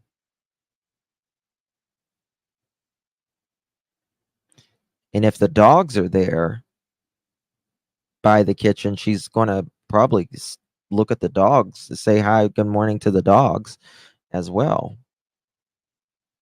Here, I'll show you. Just listen to this. Let me pull this up. So this is why I love you is considered a red flag, because the extremity of the context, the need to include it, it's persuasive. It's persuasive. Now, if someone said, what was the last thing that Sebastian said to you? Well, he said he loved me and loved the puppies. That's a direct answer. Offering it, and I heard it repeated in a slightly different way later, which convinced me it was something that was rehearsed or coordinated. So the I love you now becomes a red flag.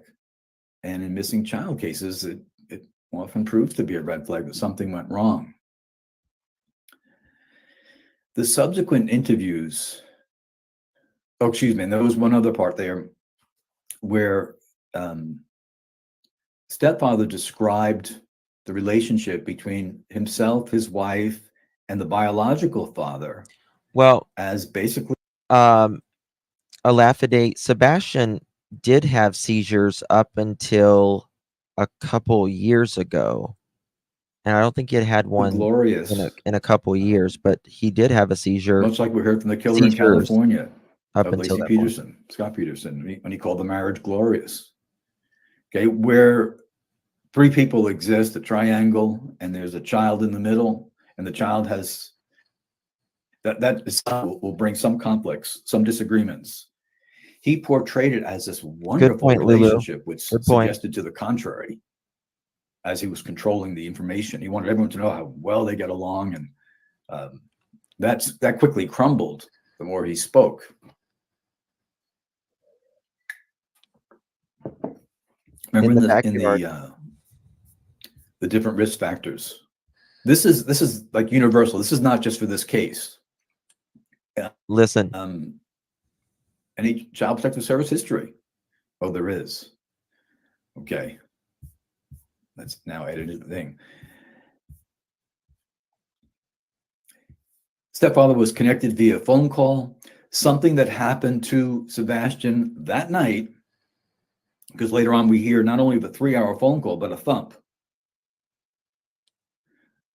is related. Now, it may not reach a point of criminality, depending on how it's perceived, but it absolutely should have been explored in the interview process. It absolutely should have been explored. I mean, it was a red flag right from the beginning. We need to know the information on that call. You want to find your son, we need to know everything. And this is why I from the beginning have said that there was a conflict in the home. I believe an altercation more than a conflict. I agree. And either he was in such distress that he ran out, or he was put out. And I lean much more towards the latter because of the involvement. If he ran out of that house, right? If Sebastian ran out of that house, remember, he wouldn't even go out the back door because he didn't like the sound. He couldn't have went out the back door anyway because it was locked and he would have had to have a key to lock it. He had no keys to the house. But he wouldn't go out the back door because of the sound in general.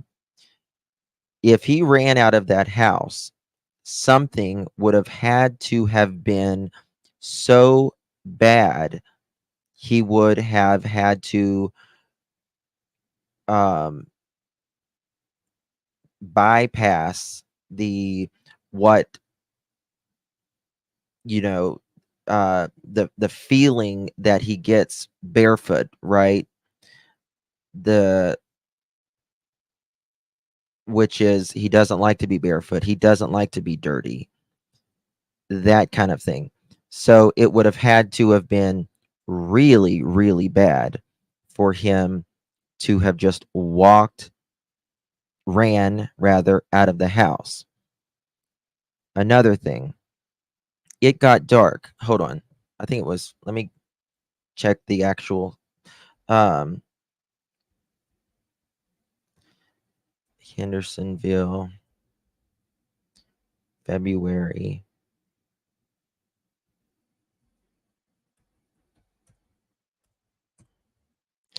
It got sunset. Sunset the night Sebastian went missing was at 5:38 p.m. Right? They didn't get home till 7. Didn't get home till 7. It was way dark at 7 o'clock. Right? Way dark. We're talking February here. The days are very short. Well, we know the camera picked up someone taking out the trash. We know that. Chris said it. Seth said it. They both said they were sitting with the DA and the TBI, and they saw what they believed to be Sebastian taking out the trash. Regardless, Sebastian or someone else, they saw him taking out the trash on camera. Couldn't really tell exactly who it was, but knew it was a human being carrying the trash out. The camera that saw them taking the trash out when it was very dark outside is actually closer to Chris and Katie's door than it is the driveway. Okay. So why wouldn't we have seen Sebastian walking out that door? Chris himself, we caught it, said if someone came to that door that would have been a stranger or whatever, would have been seen with his, he uttered it with his own words, right? It was dark, it was cold. How far was he going to go? Barefooted. Kids, human beings in general, take the path of least resistance, right? EquiSearch said that, you know, the brush and stuff is so heavy in the woods in that area that they didn't think he could actually get through a lot of it. Now, is Sebastian going to take, is he going to be running in the woods barefooted whenever he is sensitive to, you know, the feelings that he gets without shoes? No, nobody is going to be running and walking through the woods barefooted with briars, sticks, and God knows what else. They're going to take a path, per se, that is more comfortable for them being barefooted, which would be probably a paved road, more likely. So there's that. Mhm. Exactly.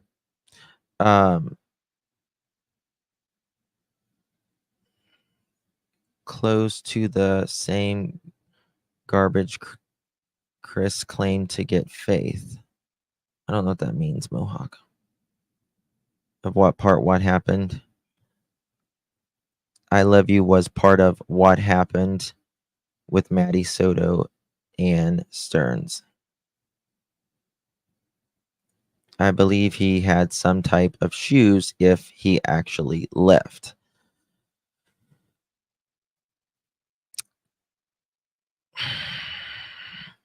Well, I don't think he, I mean, you know, whether he, Chris, Katie, Seth say all of his shoes are there. Seth walks in the door, the first one he walks in the door, and Sebastian's, all of his shoes are beside the door.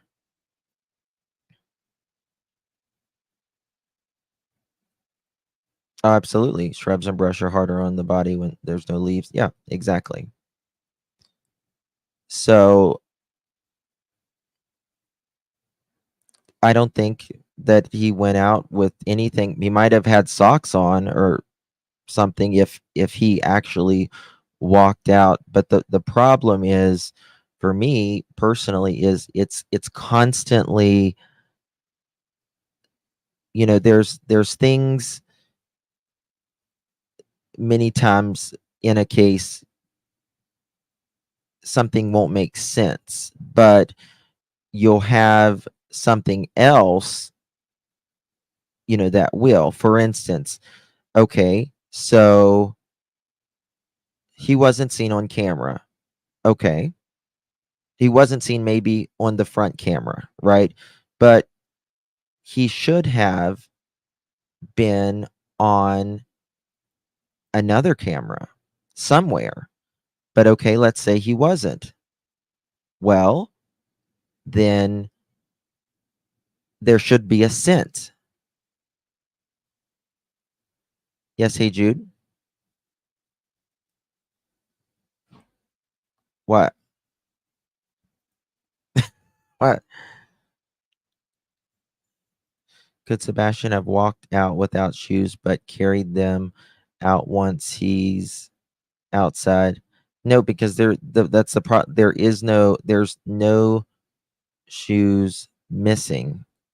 Nothing missing. Why are we having so many timed out? I don't know, but listen, don't be timing out people for having different opinions or whatever. We don't need to time out people.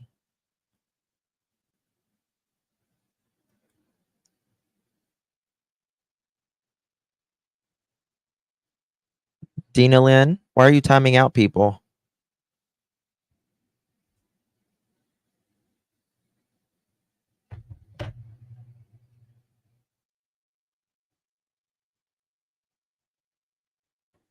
Hold on, guys, 1 second.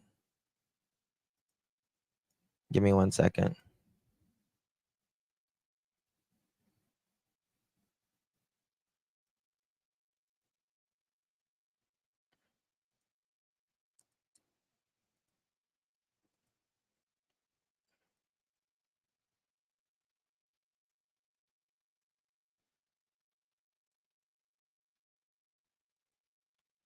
Okay.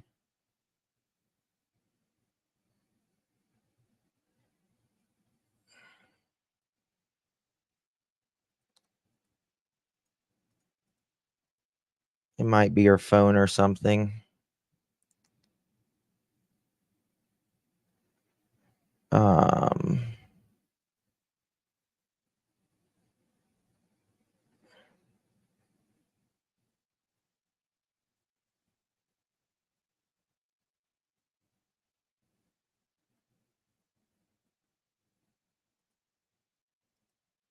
okay.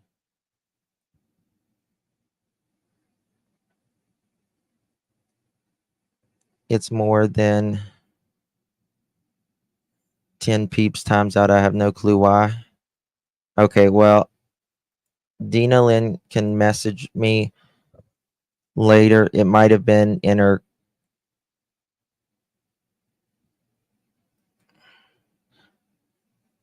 It might be in her pocket. I just unmodded her. Let me fix it and see who was.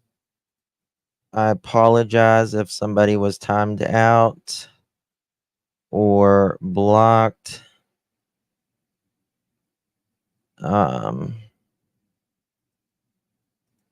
Let me.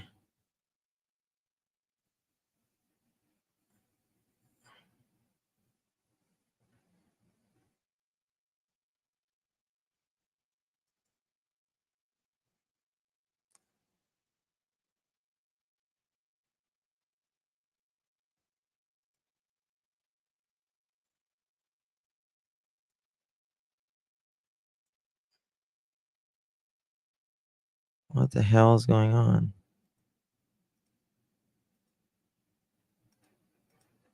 Okay. All right. If you were blocked, you're unblocked now.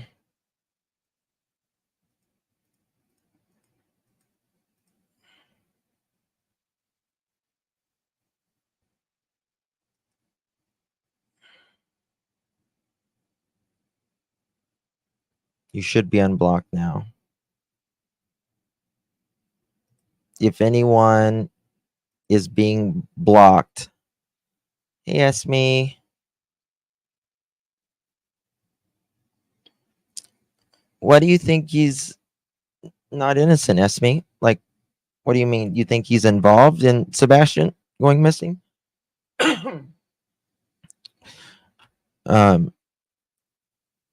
Yes, I can see your comments.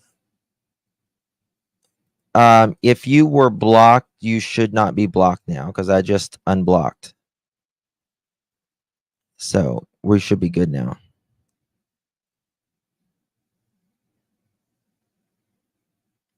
Why can't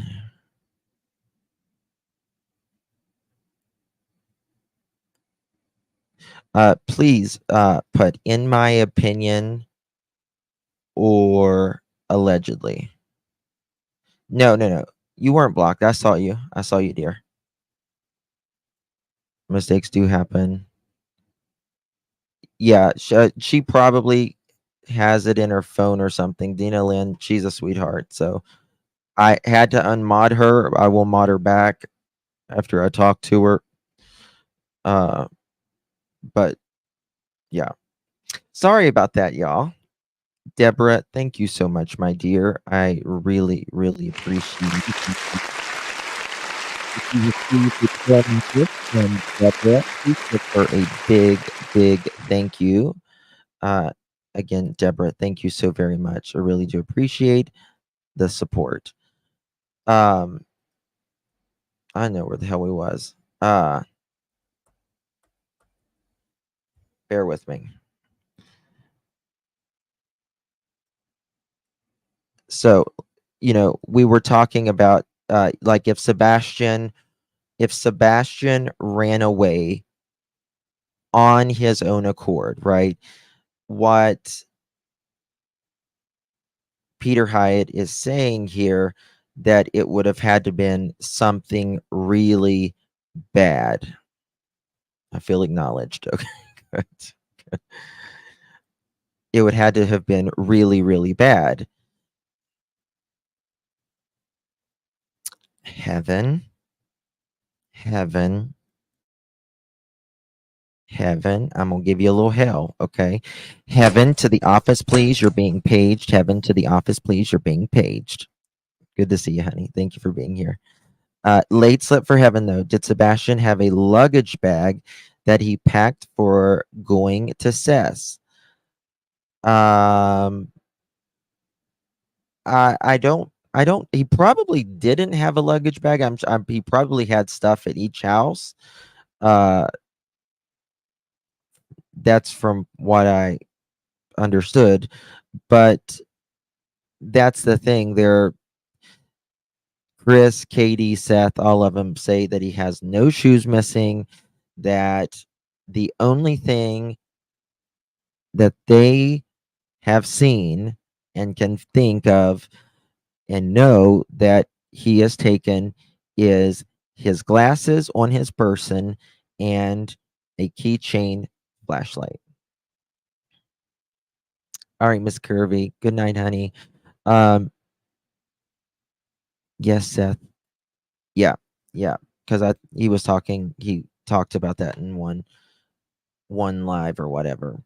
But again, what Peter Hyatt was talking about is it would have had to have been something so severe for Sebastian to walk out in the state that to leave without shoes, without a coat, without anything.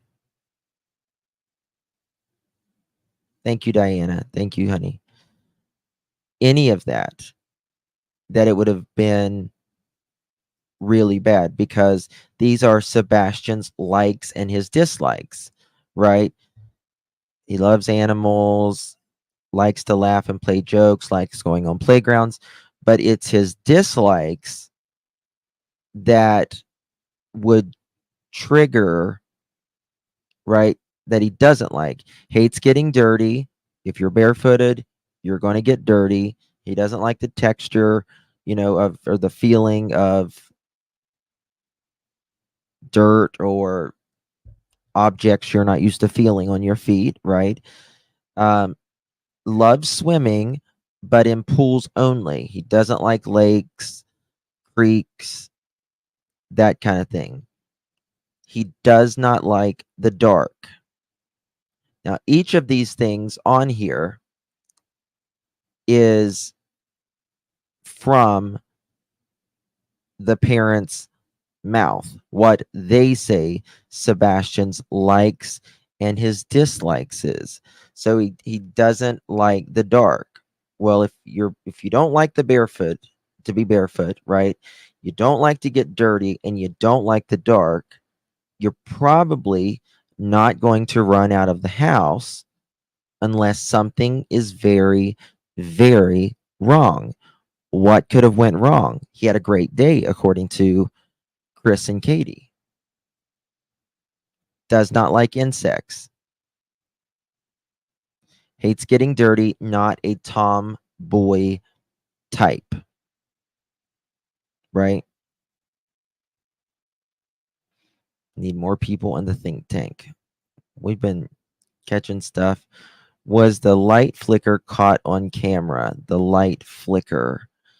The only thing that we have seen is some footage from the neighbor on the corner and the footage that is supposed to be the garbage truck. And that's it. That's it. Oh my goodness, Kim. Thank you, darling.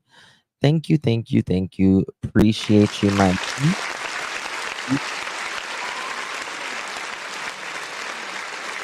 Thank you so much for gifting 5 pearl necklaces. What a gem you are. Appreciate you. But you know what happens? You know what happens when someone gifts 5 or more pearl necklaces. We have to do a serious application process. This is a Brooklyn-bound 2 express train. The Beep, next beep, mother stop chickens. is Fulton Street. Stand clear of the closing doors, please. Giving to the lesser fight. My body aches to be satisfied. My weakness comes and goes. My weakness comes and goes. Thank you so much, Kim, for gifting those 5 pearl necklaces. If you received one of those pearl necklaces from Kim, please give her a big, big thank you for her generosity. Very, very serious request. And your applications have been approved. Hey, Summers Army, how are you, darling? Okay, Katie mentioned that Sebastian would walk to the school when he was angry, correct? So could someone had been waiting there for him? Good question. Now, Melissa, I don't know if she meant this house that he walked to the school, because they had only lived there not that long, or if it meant the other house. I don't really know about that, but again, is it a possibility? There's always a possibility, right? There's always a possibility. But then what's the probability of this, right? If someone was waiting for Sebastian there, right? Why wasn't there a scent? Why wasn't there a scent? Right? Why wasn't, if he was walking to the school, he would have had to walk by cameras at some point. If he walked to the school, there are cameras there. And another thing, why are the Proudfoots making very inconsistent statements? Right? That's the thing. Is it a possibility? Absolutely. Everything is a possibility, because none of us know what happened to Sebastian. But there has to be some logic to the possibility, right? Why is there these discrepancies? Why is Chris saying, oh, well, someone walked up to the door, they would have they would have been seen. And then when I catch that less than 24 hours later, he's like, I've never said that. I've stated this since day one. Oh, you have? Let me play that for you. Right? Why is he discussing what is it?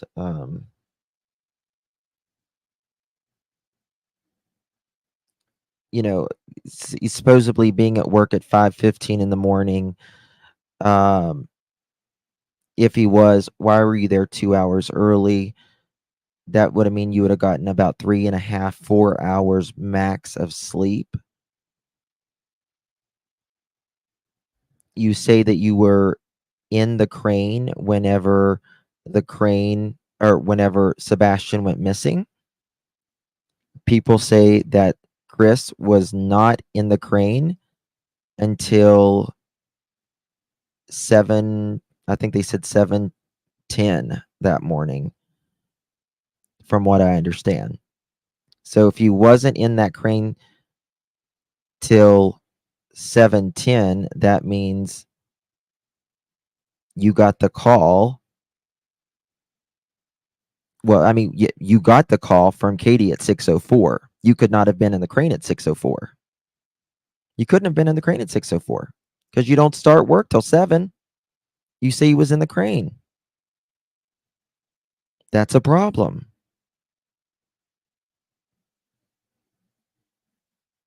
Right? It's a big problem. So, again, there is a possibility of anything. Anything. But is there a probability? That's really the difference,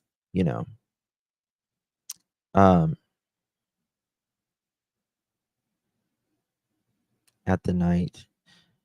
Justin, can we talk about the RV and where he slept at night? Like when he was in the RV, Sam? Is that what you mean? Did they ever say that he slept in the RV? Darzilla, thank you so much. Let me go ahead and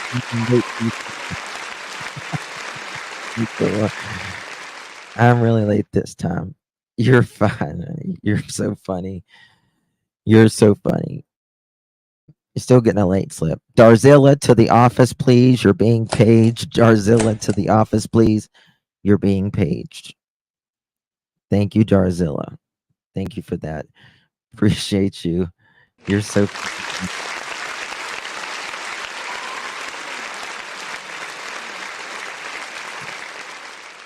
generous. Oh, TJ, thank you so much, my dear. Appreciate it. Probably due to solar storm, they said, oh. Perhaps.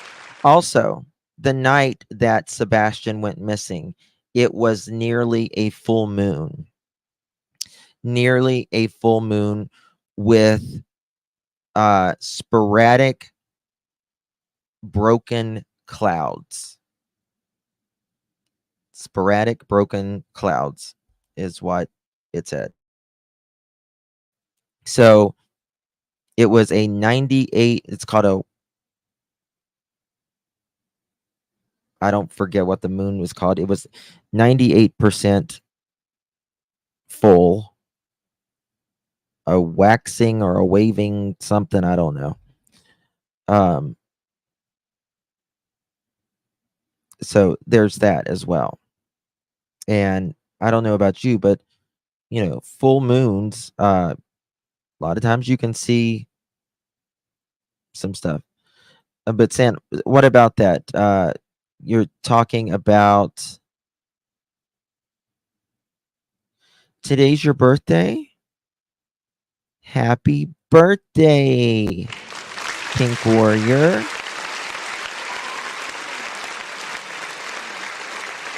Congratulations. Congratulations.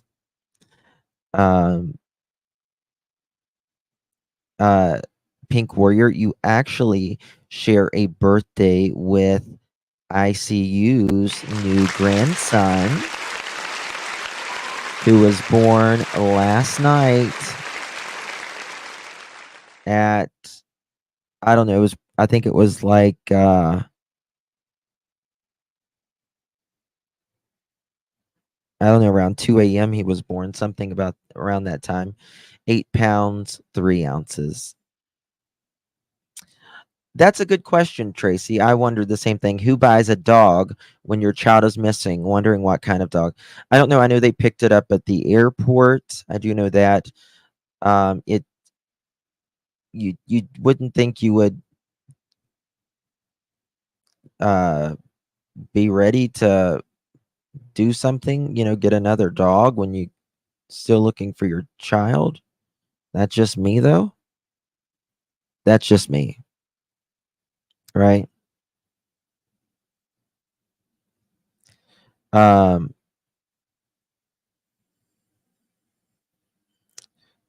So where are you from? That's 17 hours. Oh, the 17 hours. Let's talk about that. Let's talk about that. All right. Hold up. I just thought of something. Uh-oh. When did Chris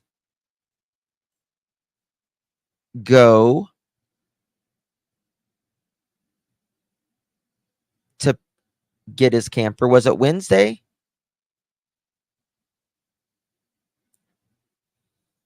Was it Wednesday? Let me know.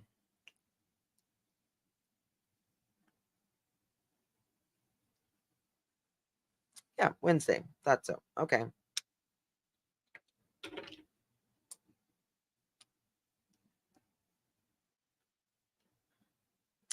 So that is the same day that he called Nina. That's the same day that he called Nina. And he said, we're not going to the fucking court next week. So we just caught that. Just got that. So can somebody remember that? Let me get my pen.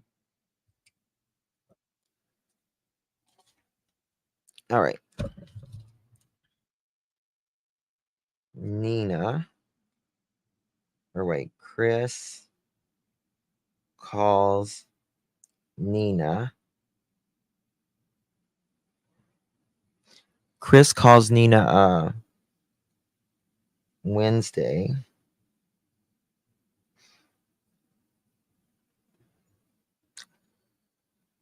Oh, guys.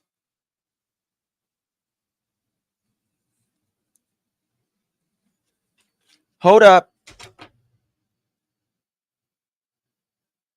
Guys. No, it was Wednesday. He went missing Monday.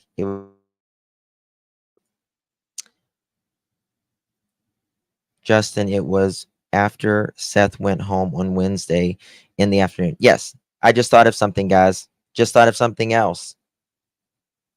Y'all ready for this? You love how I take notes on everything? Y'all ready for this? I'm getting ready to do an Excel spreadsheet. What did Chris say to Nina about his phone?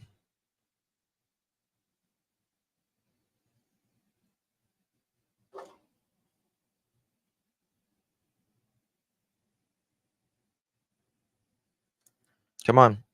Let's do it.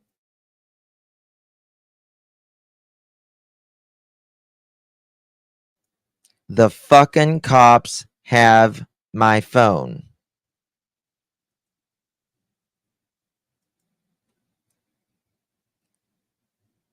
Law enforcement has it, yes. How did he have his phone? What phone was he talking to? What phone was he talking with whenever he was down in Mississippi?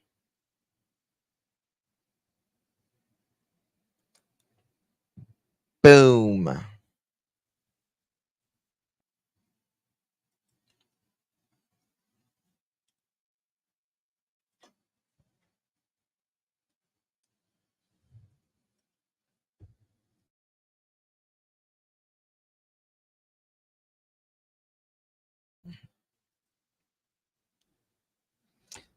He was mad. Okay, let's find that clip where Nina. Okay, we're getting into it, girlfriends. Come on.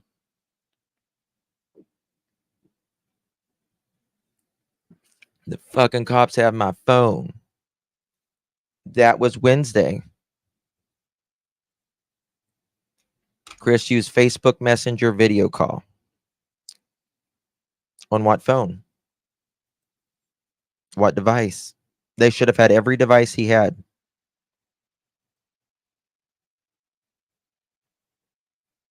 They should have had every single device.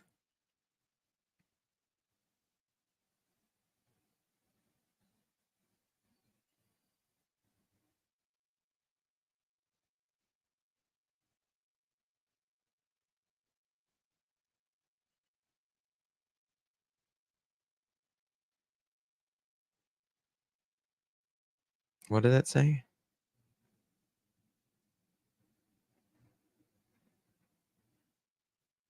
They should have had every device. I have not looked. Truth Seeker. Let me look.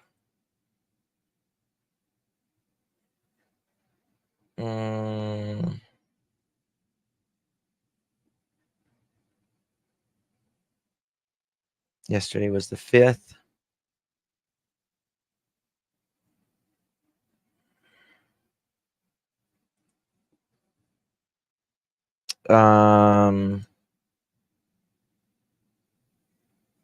Do you know what it was titled, Truth Seeker? They should have had every device of his by then.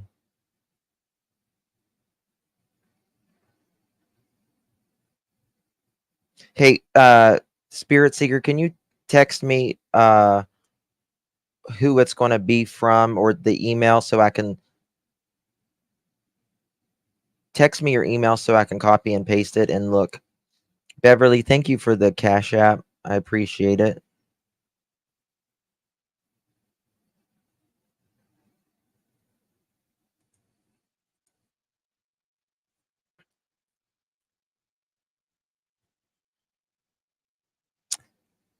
Yeah.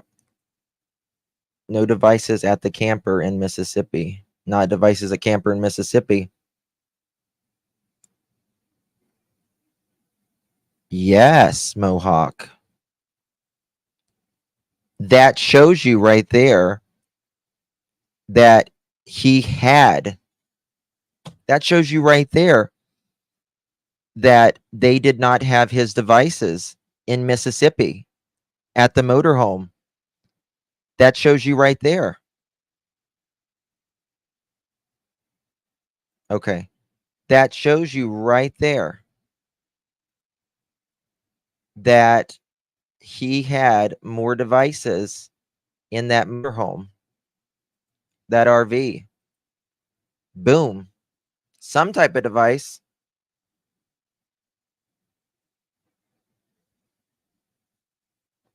Right there, guys.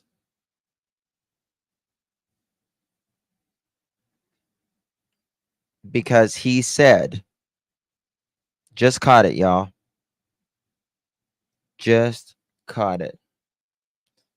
Chris is talking to Nina Wednesday, telling what's going on with Sebastian. Chris goes Wednesday to get his RV, which is strange, right? 48 hours, 72 hours after Sebastian goes missing. It's weird, especially when you pay 3 months in advance.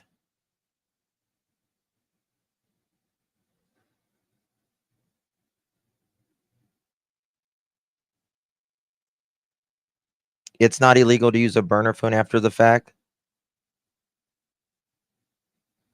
Who's saying that it's illegal?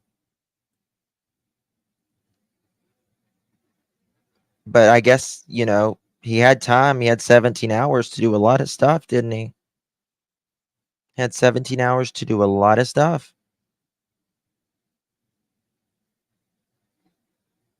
He's mad.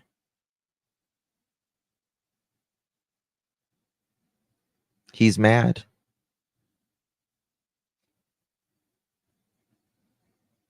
Got my burner phone? Perhaps. Might have a burner phone.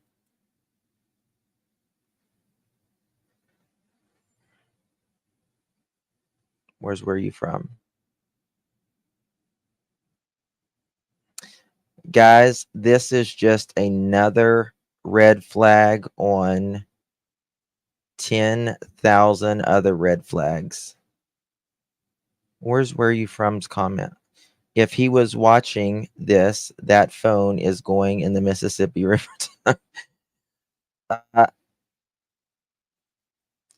I think he would have long disposed of that.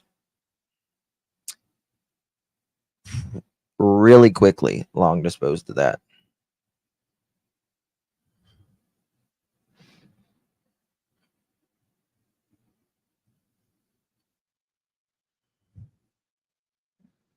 Did Nina say she saw it was Chris calling and let it go to voicemail? Let's find that clip. Any extra phones, laptops, tablets, camper went to the camper. Any extra phones, laptops, tablets, camper in Mississippi. Remember, FBI went to the camper in Mississippi. Yes, but it was a while later. It was quite a while later. It was after. I mean, he took the camper back to his house. It's a 17-hour frame. Figure that out and find Sebastian.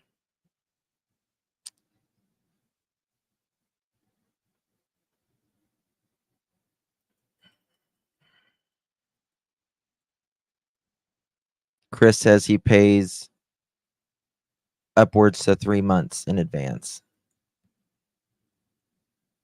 Why are you worried about a motorhome? Sitting there perfectly fine.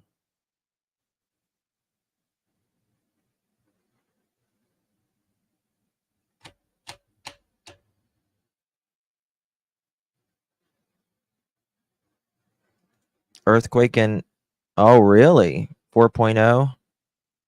Shaking in Huntington Beach. Prayers. Okay. Can you FaceTime or make a call from a laptop? Yes, you sure can. You sure can. Yeah. Whenever they take your phone,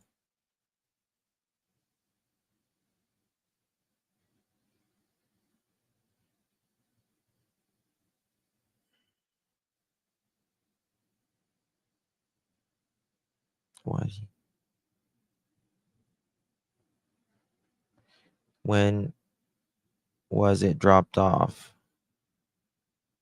He says he stayed in the RV that night and packed up stuff and left the next day. I'm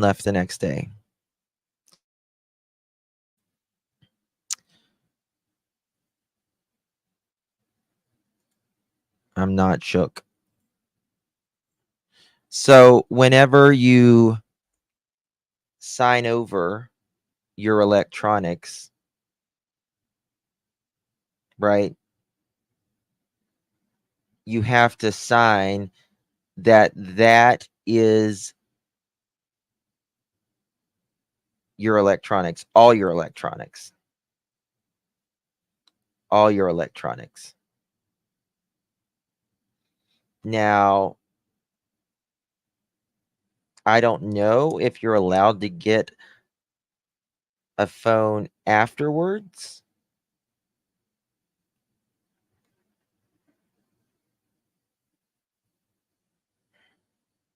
While they have your electronics. I don't know about that, but I do know that you have to sign that these are your all of your electronics.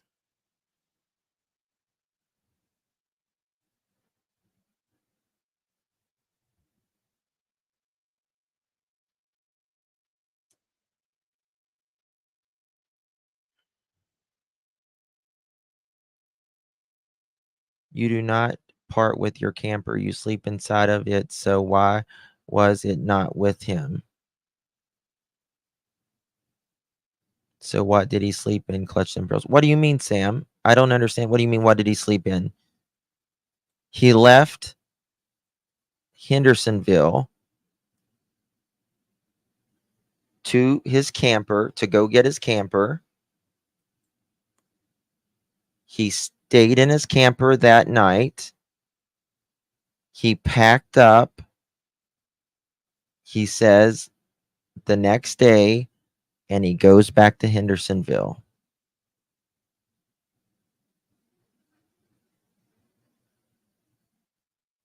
Yeah, he sleeps in his camper. It's a fifth wheel camper, fifth wheel RV. That's what I mean. It was whatever the thing he slept in.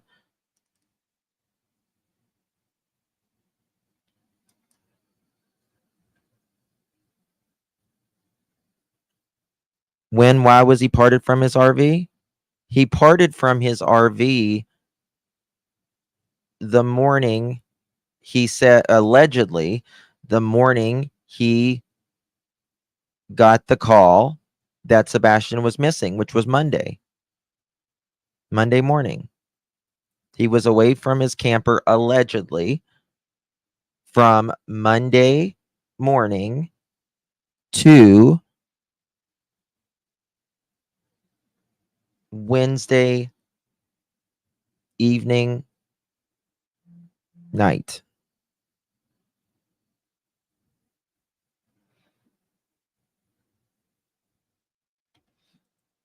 There were a lot of inconsistencies in their stories. At first, I gave Chris the benefit. The more I hear, the more surrogate he's part of the plan. Listen, nobody wants to think that someone is capable of hurting a child, right? We don't, and again, we don't know what happened to Sebastian. I want to make it very clear. But why is there, in my opinion, some inconsistencies? And we are finding them every day, every live. This is all.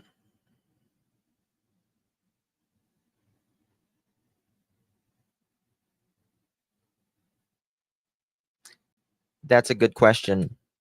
I think he called with Facebook though. That's why we're going to go watch. Let me make a note here.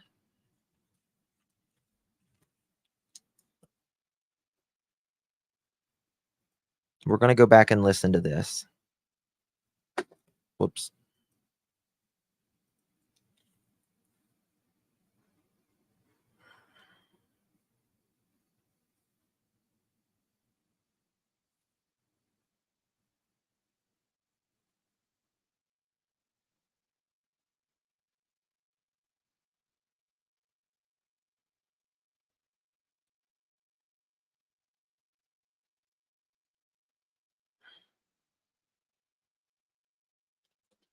There we go. Crystal clear.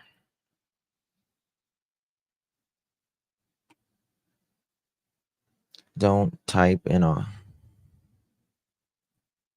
She says she knew it was Chris and he left a message saying 911. Yes, let's listen to it. Let's find it. And let's go over this again. Does anyone have a timestamp around about when it starts?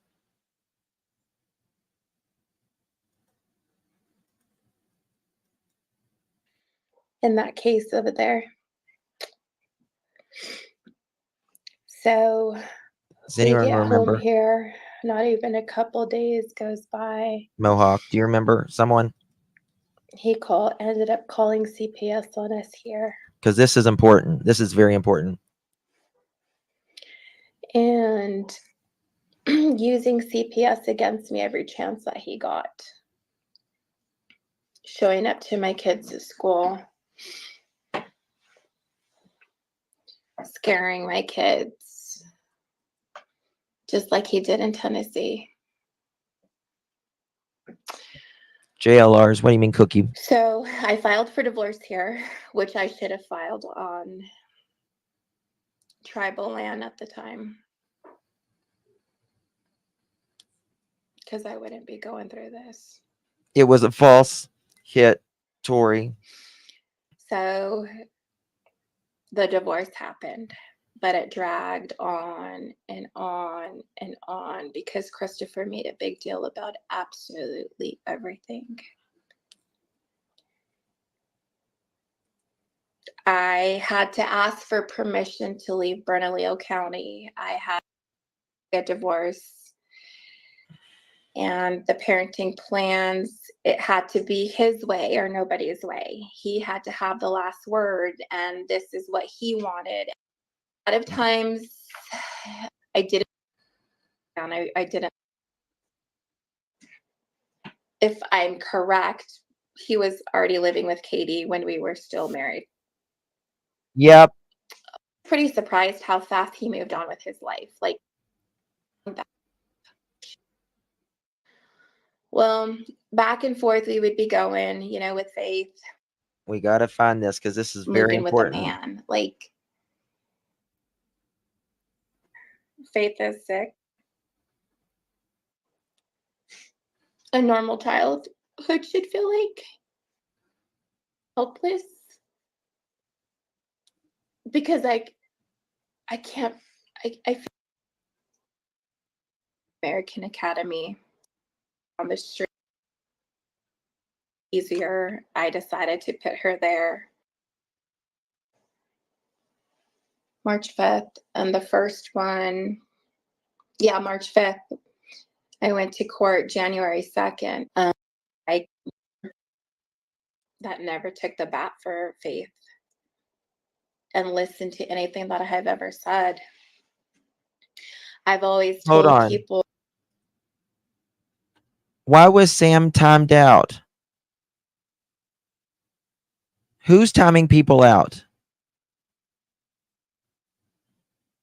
No, I'm talking about Nina talking about when she talked to Chris on Wednesday.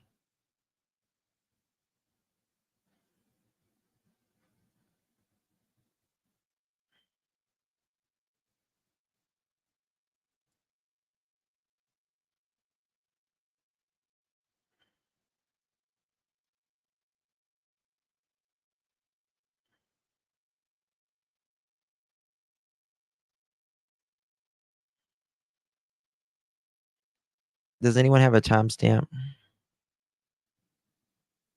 Chris Proudfoot didn't leave his work until Sebastian was missing, but got made, and they took him off the job at 11. Yep, that's what he says, Pearl Girl. That's one of the things we have. Okay, Mama Bear.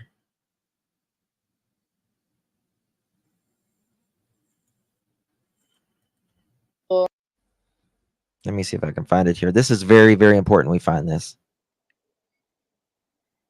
It's like back and forth. It's in my head as if she's not a toy.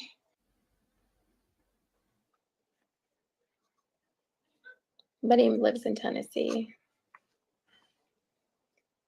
He tells me pretty much what I can and can't. Was getting prepared. I think it's right here. And at this point in time, you know, I'm not talking to Christopher. We don't. I want to make that loud and clear. We do not have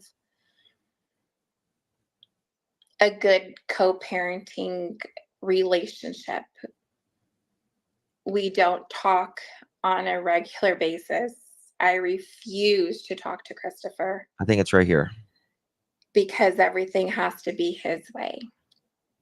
I don't entertain any of his conversations. In the past, when I used to, and I thought that a relationship between him and I, and we're learning how to co-parent and it's good, it backfired. It kicked me in my ass. Everything that I told, he used against me in court all the time. Every single thing. Not to trust him. I've had to, I don't talk to him. So for him to say on some of his podcasts is that we have good, parenting skills, or we don't know how to talk to each other. I refuse to communicate with this man. So he calls me that Wednesday. Here it is. Listen. And he's like, and I was like, oh, great. He's calling. So I went straight to voicemail. Listen very carefully. And then he had said 911. It had went to voicemail. Okay, so if it went to voicemail,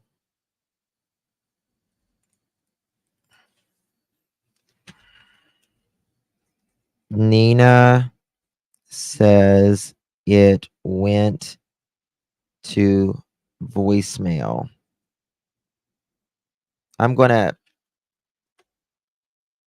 Here we go.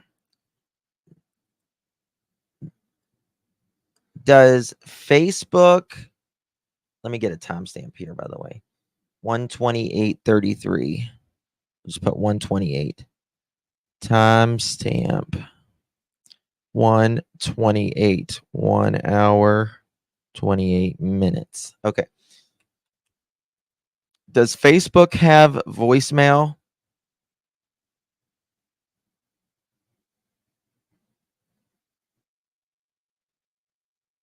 Yeah, it shows your name, but it has a voicemail.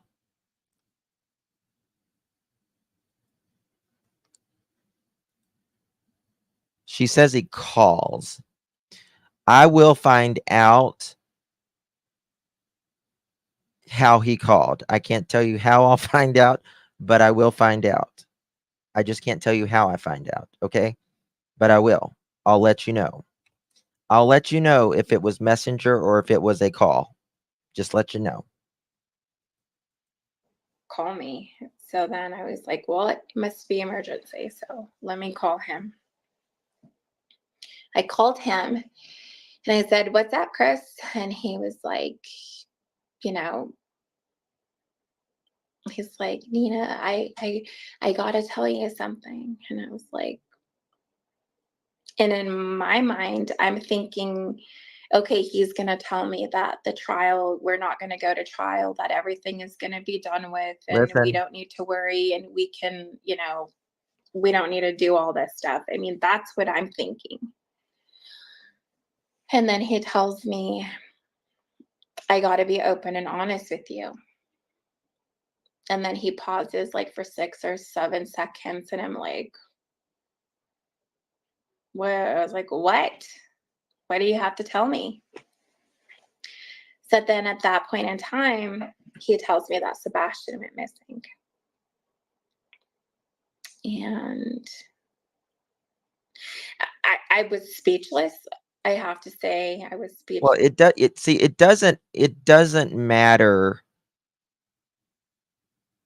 whether Facebook has voicemail or not per se, because regardless,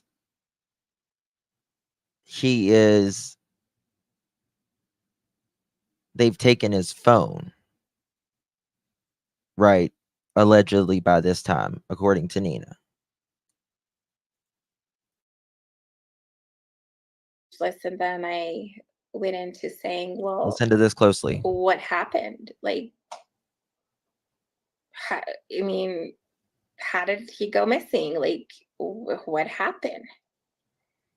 And he That's said, true, well, he Chewbacca. went missing between 12:30, and 6 a.m. And I'm like, Okay, but it's thinking to myself, so Chris tells Nina that he, meaning Sebastian, goes missing from 12:30 a.m. to 6 a.m. February 26th.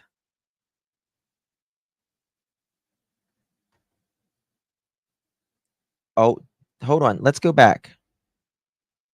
She says she picks up the phone. That is a good point. But you can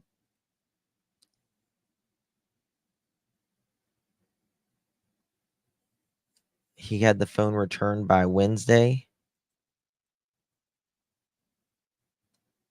Well, this is Wednesday when he called, right?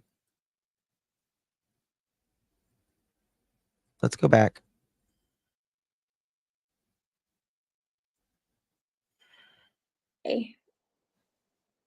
and he's like, and I was like, oh, great. Or we don't know how to talk to each other. I refuse to communicate with this man. So he calls me. Hey, Maurice. That Wednesday. And he's like, and I was like, oh, great. He's calling. So I just went straight to. Okay. He calls me that Wednesday. He calls me that Wednesday. Voicemail. And then he had said 911. Call me. So then I was like, well, it must be emergency. So let me call him. I called him and I said, what's up, Chris? And he was like, he's like, Nina, I gotta tell you something. And I was like, and in my mind, I'm thinking, okay, he's going to tell me that we're not going to go to trial, that everything is going to be done with, and we don't need to worry, and we can, we don't need to do all this stuff. Yeah. Exactly, Melissa. Tablets, laptops, or work phone, y'all. Right. What kind of tablet, phone, or laptop does he have in that motorhome? I mean, that's what I'm thinking. And then he tells me, I got to be open and honest with you. And then he pauses like for 6 or 7 seconds. And I'm like, well, I was like, what? What do you have to tell me?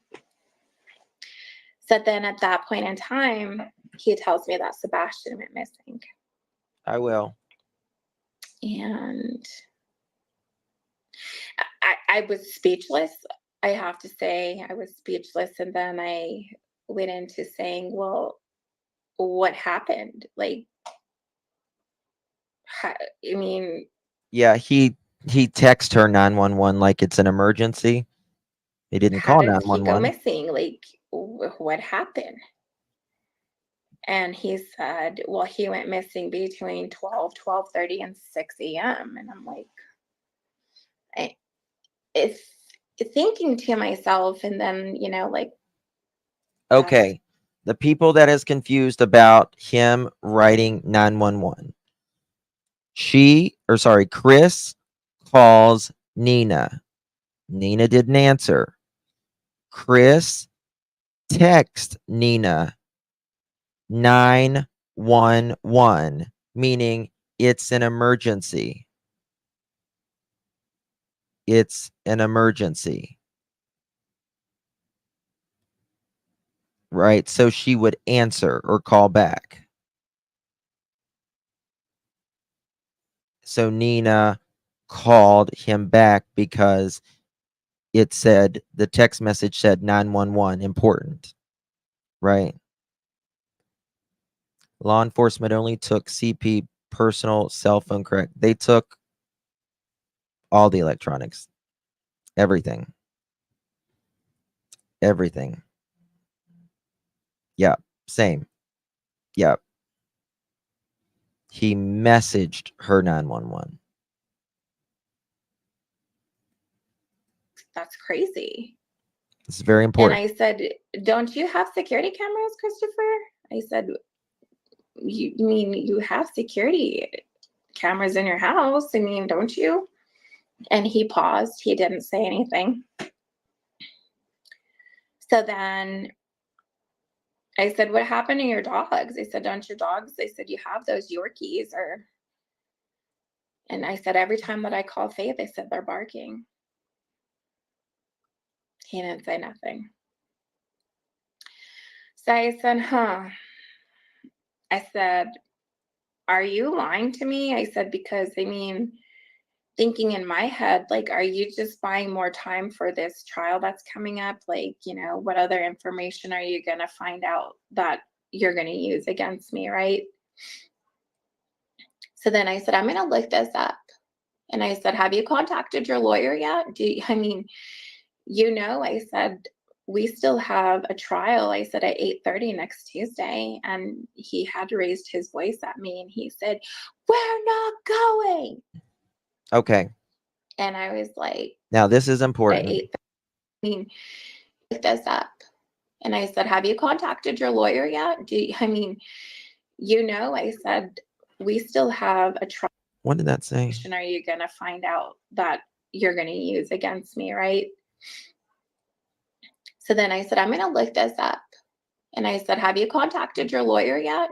I mean, you know, I said, we still have a trial, I said, at 8:30 next Tuesday. 8:30 next Tuesday. So Chris and Nina had court the following Tuesday, 6 days from the day that he called, which was Wednesday. Right? Now, 6 days. Now, what Chris allegedly says back to Nina is very interesting, in my opinion. And he had raised his voice at me and he said, we're not going. And I was like, don't raise your voice at me. So why would Chris say we're not going to court almost a week out? Did he not think Sebastian would be found by then?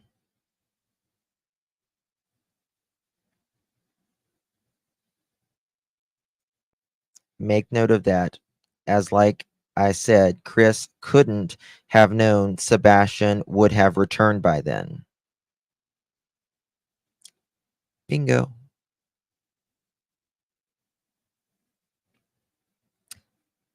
Bingo. Canceling something that's already 6 days off. Okay. And she's yelling, or sorry, he's yelling this. Now continue.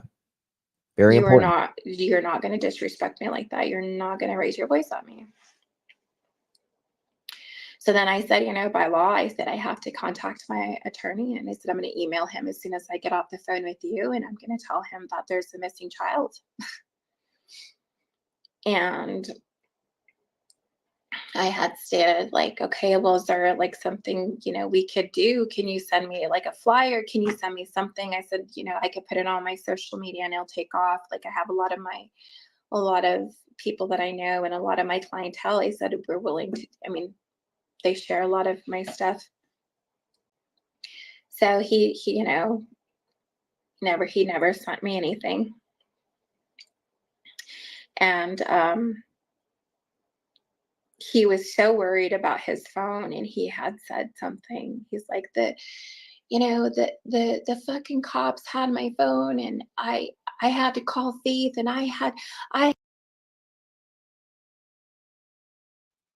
Okay, the fucking cops had my phone, and I had to call.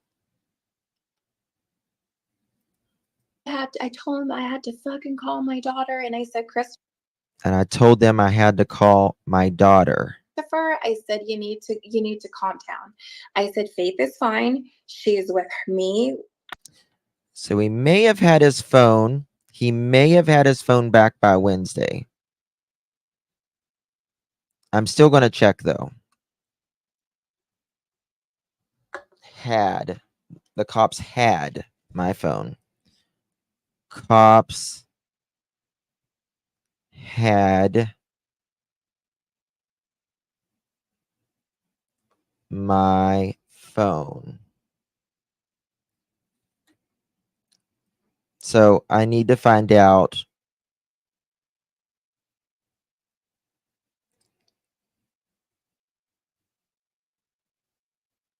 how he called.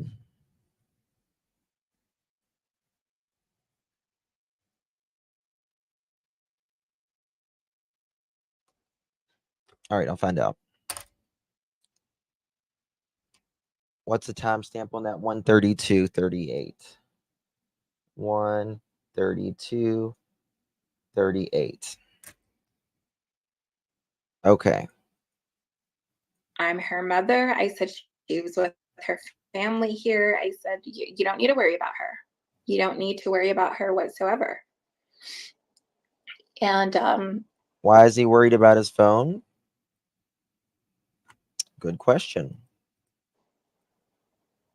That, and he wanted to say more, and he repeated himself again, and he said, he wanted to say more. Regardless, at this time, he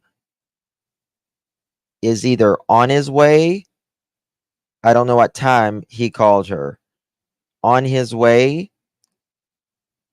to Mississippi, or he's in Mississippi when the 17 hours rolls by. 17 hours is a long time to be gone when Sebastian hasn't even been missing 72 hours. Don't you think? Why had he get a hold of Faith? Why? That's thoughts.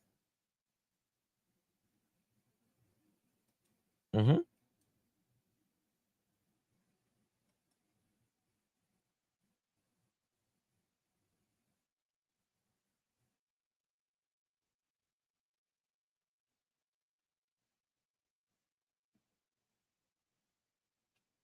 And 72 hours or less in, he seems to not think Sebastian is going to be found.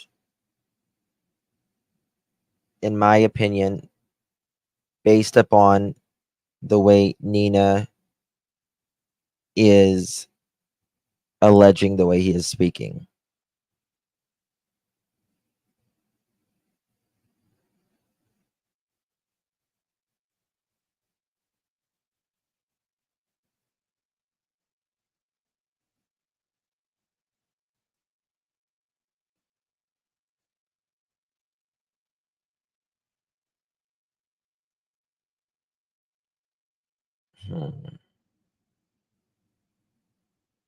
Kitty pretending to do schoolwork on one device and doing the dirt on the other, in my opinion.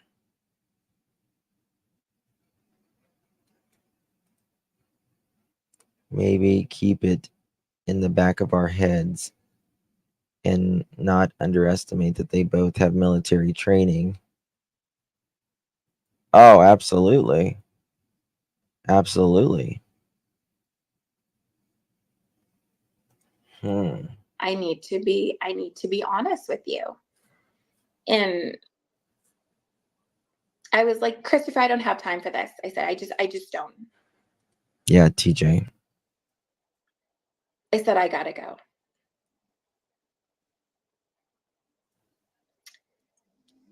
And that was it, the conversation that I had with him.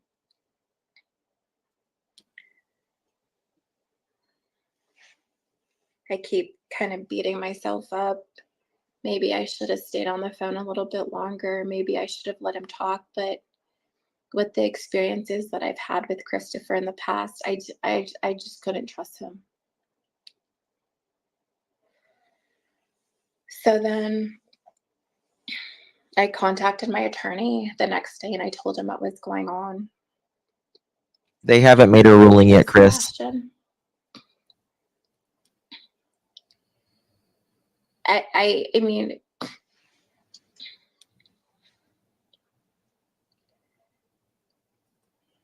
I was hoping that, you know, Big question. and I keep hoping, and we're praying every single day for his return home. Big question right there, Truths. But the more and more days that had passed by, the more and more that I got. It actually seems like, in my opinion, that he was calling Nina for familiar comfort, if you will, even though that they are at odds. Sometimes when tragedy happens, a person you are at odds with, because you know them and they are familiar, you can actually try to find comfort in one you're fighting with.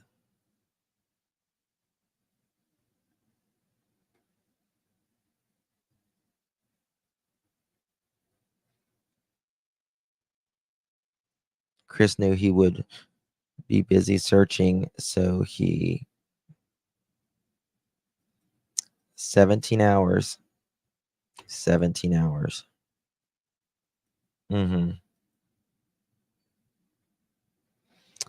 It's very interesting.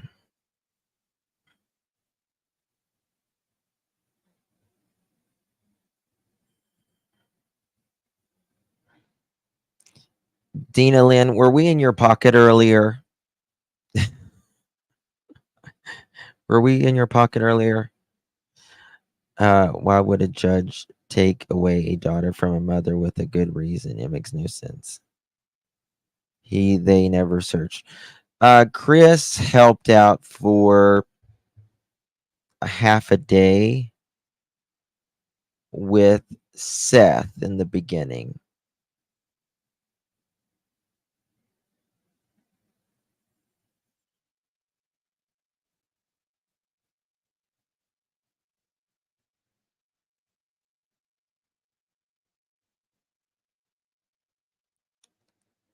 I literally had seconds to catch her.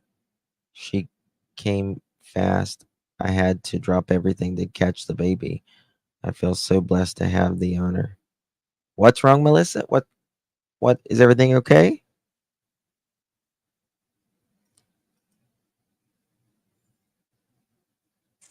I believe he was going to say,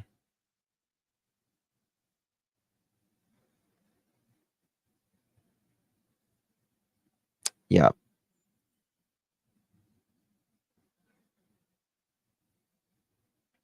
Right. Right. Yeah, he said he had to pack everything up.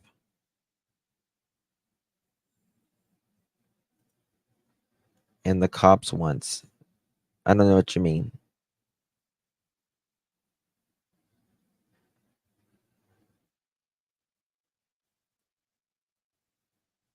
Whose baby was born in the motel parking lot? Katie got a new phone May 24th.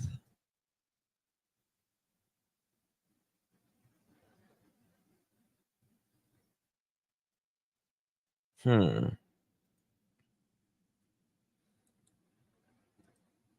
me look at something here, guys. 1 second.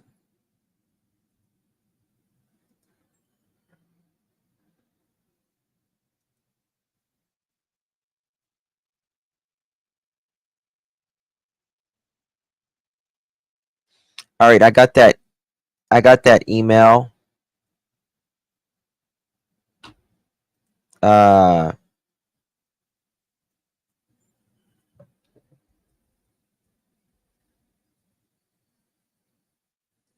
That somebody was asking me.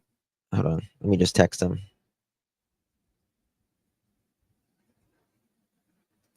Someone sent me some stuff.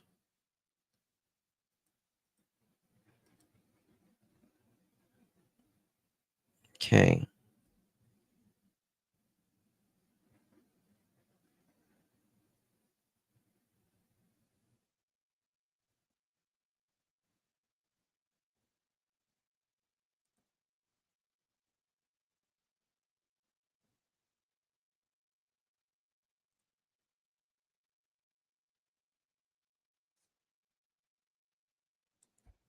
That's funny. Okay. Sorry, guys. Anyone else catch how she said Chris told her that the time he was missing? Yes, Chris tells, which is an odd thing to tell Nina, that he went missing from 12:30 to 6.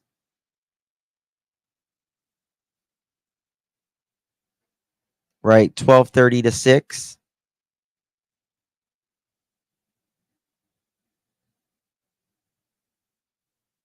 I am reading it, Julia. I'm reading it.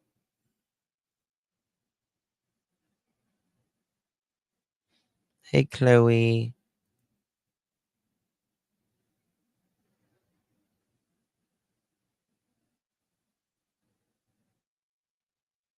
Chris is staging the scenario with Nina. Think he said 7. I could be wrong. Here, we'll see.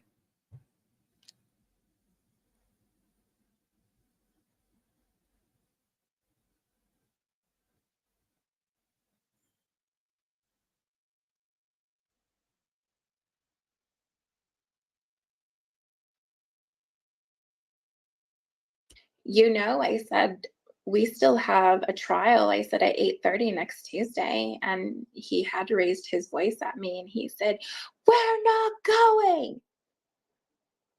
And I was like, don't raise your voice at me.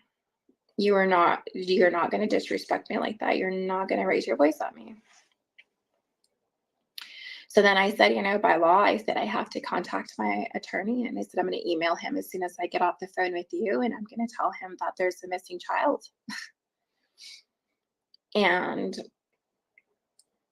I had stated like, okay, well, is there like something, we could do? Can you send me like a flyer? Can you send me something? I said, I could put it on my social media and it'll take off. Like I have a lot of people that I know and a lot of my clientele. I said, we're willing to, they share a lot of my stuff. So he never sent me anything. And he was so worried about his phone, and he had said something. He's like, the fucking cops had my phone, and I had to call Faith, and I told him I had to fucking call my daughter. And I said, Christopher, I said, you need to calm down. I said, Faith is fine. She's with me. I'm her mother. I said, she was with her family here. I said, you don't need to worry about her. You don't need to worry about her whatsoever. And and he wanted to say more, and he repeated himself again, and he said, I need to be honest with you. And I was like, Christopher, I don't have time for this. I said, I just don't. Saying I need to be honest with you, why do you say you need to be honest with someone? That's a red flag. That is a red flag. Someone saying I need to be honest with you. It usually shows that they're being dishonest, because you don't have to tell someone you're being honest with them, right? You're just honest. I said, I gotta go.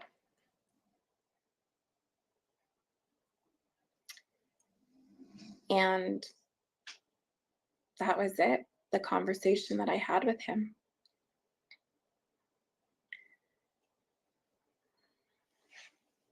I keep kind of beating myself up. Maybe I should have stayed on the phone a little bit longer. Maybe I should have let him talk. But with the experiences that I've had with Christopher in the past, I just couldn't trust him. Very much, Tori. So then I contacted my attorney the next day, and I told him what was going on with Sebastian. I mean,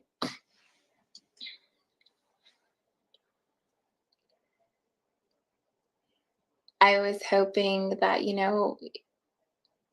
and I keep hoping, and we're praying every single day for his return home. But the more and more days that had passed by, the more and more that I got, like, oh my God, like, this is great. Now, sorry, I went to go tinkle. What time did she say 12:30 to what?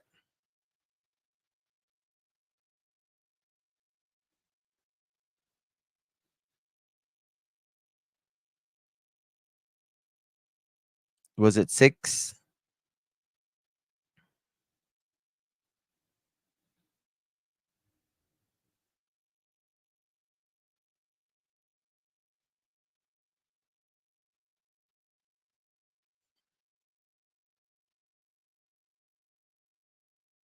She said 12:30 to 6 or 6:30, because you're both saying that I'm seeing guys are not saying the same thing.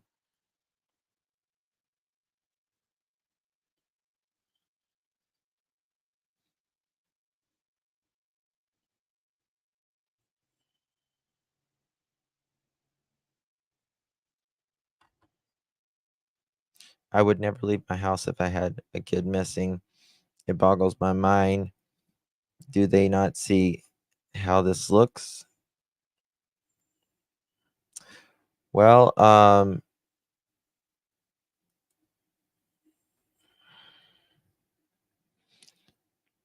if you're not out looking, it's concerning either way. Because if you're not out looking and you're involved, that's very concerning.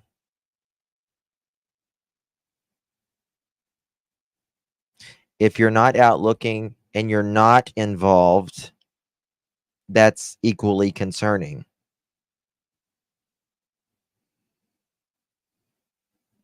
Why wouldn't you look for your kid if you're not involved, in my opinion? Yeah, she said 12:30 to 6, I'm pretty sure.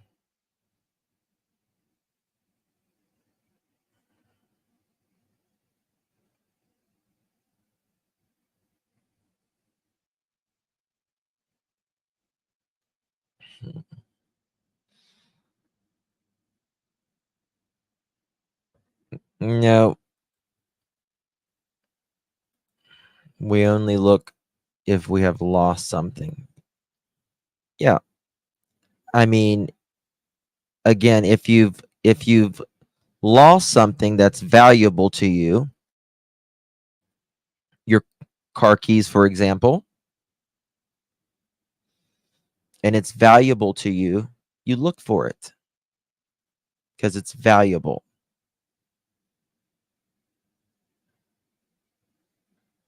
Right? If you know where your car keys are, you're not going to look for it around your house and retrace your steps because you know where your car keys are. Or if something is not valuable to you, an old spare key, right? You don't need it anymore.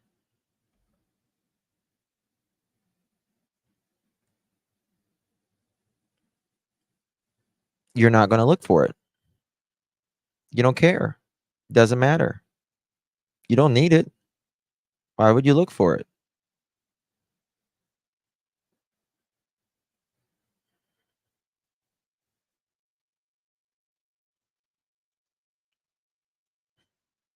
You look for something that is valuable, something you love. Either way, to me, whether they're happen to be involved or not, it's concerning that you're not looking.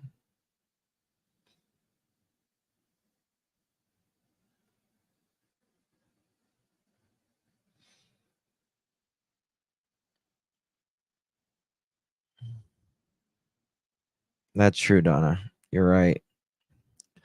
Um,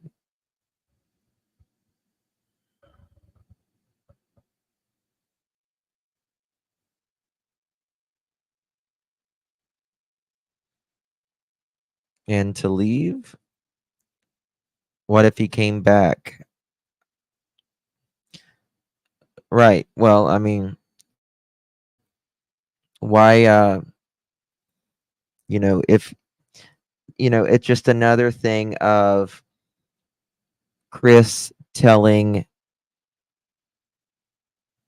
Nina on Wednesday, we're not fucking going to court next week. Then that means, I guess, Sebastian isn't coming home. Right? In that time. Same thing is if you're not at your house. What if someone drops Sebastian off?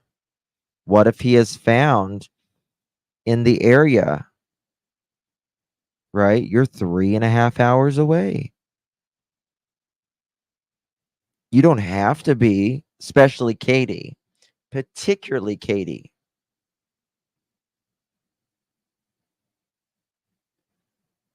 She's not working. Why would you go, Katie? You don't leave a house the boy could return to.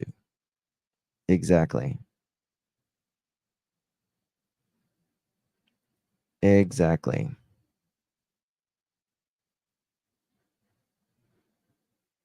When did the Yorkies get gone? The Yorkies aren't missing.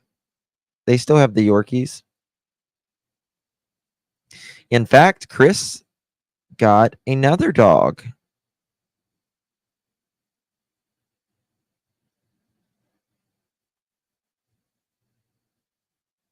No, I know what you meant, Maurice. I know what you meant, dear. You're fine. You're fine.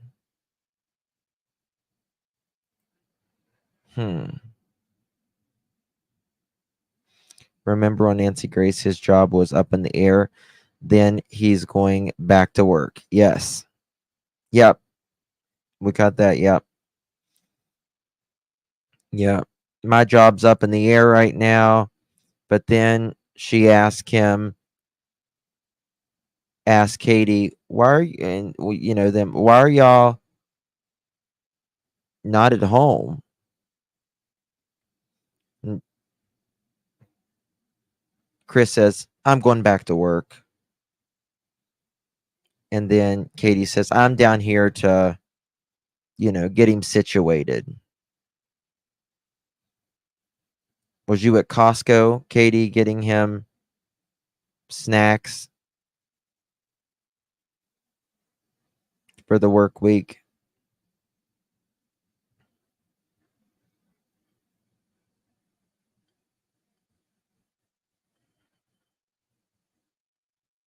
Thank you, Daily. Katie has a disattached issue. Her horrible childhood, and when Sebastian, born with medical issues, she couldn't deal with him, joined the Navy and left Sebastian. Katie has, yeah, I agree. I have a lot of sympathy for Katie's childhood. She was done really dirty as a child, really bad. Wrong is wrong. Wrong is wrong. It doesn't matter who they are. It matters if they were wronged.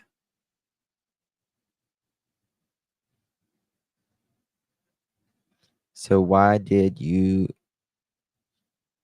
why did you go to his trailer? The thing is, reality. Thank you, Serenity. The thing is, not Sebastian, sorry.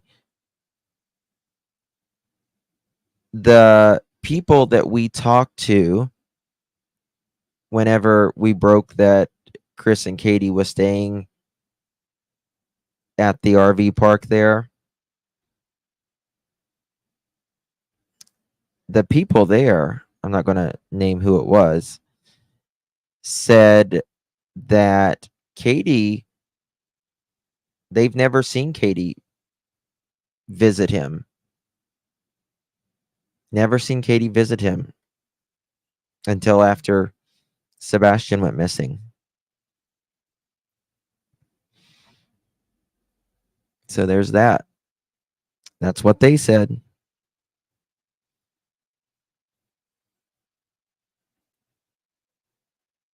As soon as I heard that they had multiple. Yeah, I agree. So Nina never got any answers out of Chris. Weird. Then what did he call her for exactly? I mean, I think he tell him that Sebastian was missing. This was Wednesday when he was in Lakehorn, the 17 hours. So it's a lot. It's a lot. Justin, I have a question. Where was Chris's motorcycle? Allegedly, it was and is at home. I think there might be 2 motorcycles. I'll have to check, but I believe there was 2 motorcycles. I could be wrong on that, though. Don't hold me to that. There's definitely one. If an accident happened, it happened, but don't hide the child from his father. That is wrong. Yeah, there's only a certain amount of reasons why someone would hide a child, right? And it would have to be something, because an accident is an accident. Accidents, unfortunately, happen. But if something happened due to some sort of negligence or violence on behalf of someone in a home, that could get them in trouble, that's a different story.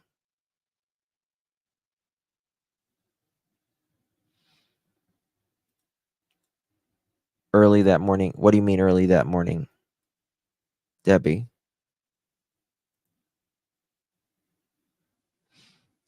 Getting a dog and shopping for motorcycles. They were shopping, or they were out motorcycle looking. Couldn't believe that.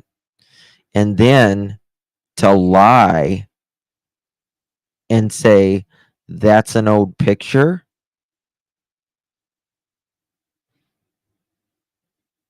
Whenever they had Sebastian's shirt on missing, I had secondhand embarrassment for them. Okay, Dina Lynn, we'll mod you back up. There was like 10 people that you blocked. It's okay, no worries. We figured you did it in a pocket. I did that, I think, in Smiley's room or someone a while back. Because I mod for so many people that a lot of times I'm just listening, and there goes my pocket. About the new tattoo.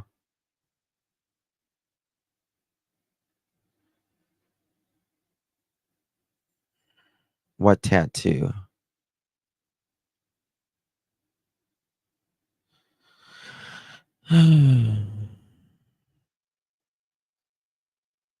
She's living her best life now. Well, I think it was, at the end of the day, there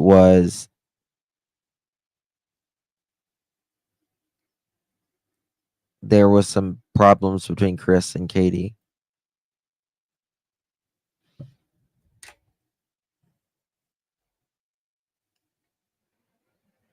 Dina Lynn, can you type something in just a second and then I'll mod you back?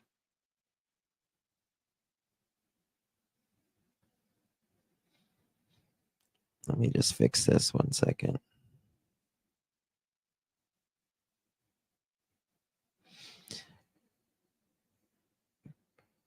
How many thumbs up do we got? Hopefully.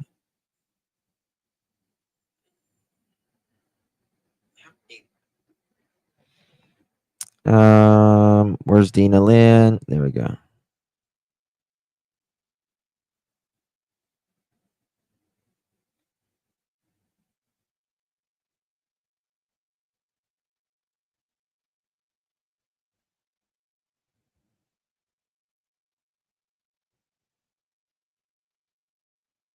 There we go, Dina Lynn. We got you. Yes, you can email me. You can email me. Justice for you at gmail.com. Now, you're fine, Dina Lynn. There was just people getting blocked and timed out, and we figured it was so. The only thing I could do was unmod you for the time being because we were deep in something, and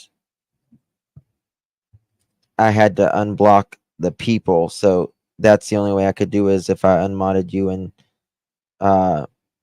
fix that. I just got a text about something.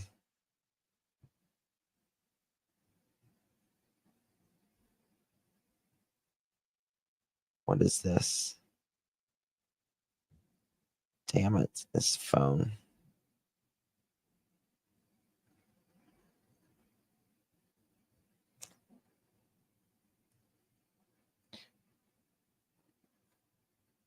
He has a 2018 HD FLHX Street Glide anniversary. And Katie has a 2013 Harley Davidson Switchback.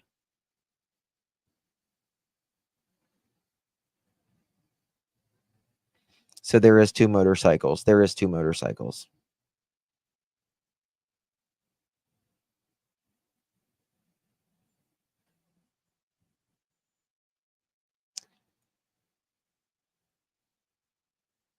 Oh, congratulations, Melissa. Congratulations. Not a new tattoo. The pic of her tattoo was with Katie's wedding day on Chris.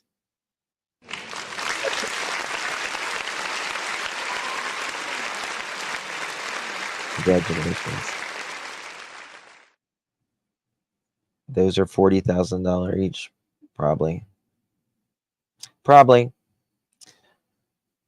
Tramp stamp. That's funny. All right, guys. I am going to end it right here. I will be back. Maybe at 11:30 tonight on my other channel, Hey Sweetie, Hey Sweet SWEET TEA. It's got a picture of a red kettle. If you want to email me, you can email me at this address or text me at 307-228-4906. Please, no calls, only text. If you want to text information or something. All right, guys. I will see you guys tomorrow on this channel. Do I ever go to bed? Yes. Once a year, whether I need to or not. Sure do. Okay. All right, guys. Thank you guys so much. You could have chosen to be anywhere. You have a lot of choices, and you chose to be here. And I am so thankful for each and every one of you. Thank you to mods, members, those who donated in chat. Thank you all so much. God bless each and every one of you. Jennifer, it is just sweet. Hey, HEY, sweet, SWEET TEA. Mods can drop the link, but it's just got a little red tea kettle picture with, like, he's got eyes, the tea kettle does. It's kind of like a little cartoon thingy. Thank you, Sips. Thank you all. I'll put the link. Thank you so much, Mex Chica. Congratulations to the grandbabies, ICU and Melissa, and happy birthday to all the ones in here that had a good birthday. Hope you had an amazing day. Yeah, therefore money to splash around. It's crazy. Sebastian Strong. That's right, nerdy girl. Good seeing you, honey. All right, guys. Yep. That's right. That's right, Jennifer. That's what I'm going to do. All right, guys. Good night. God bless.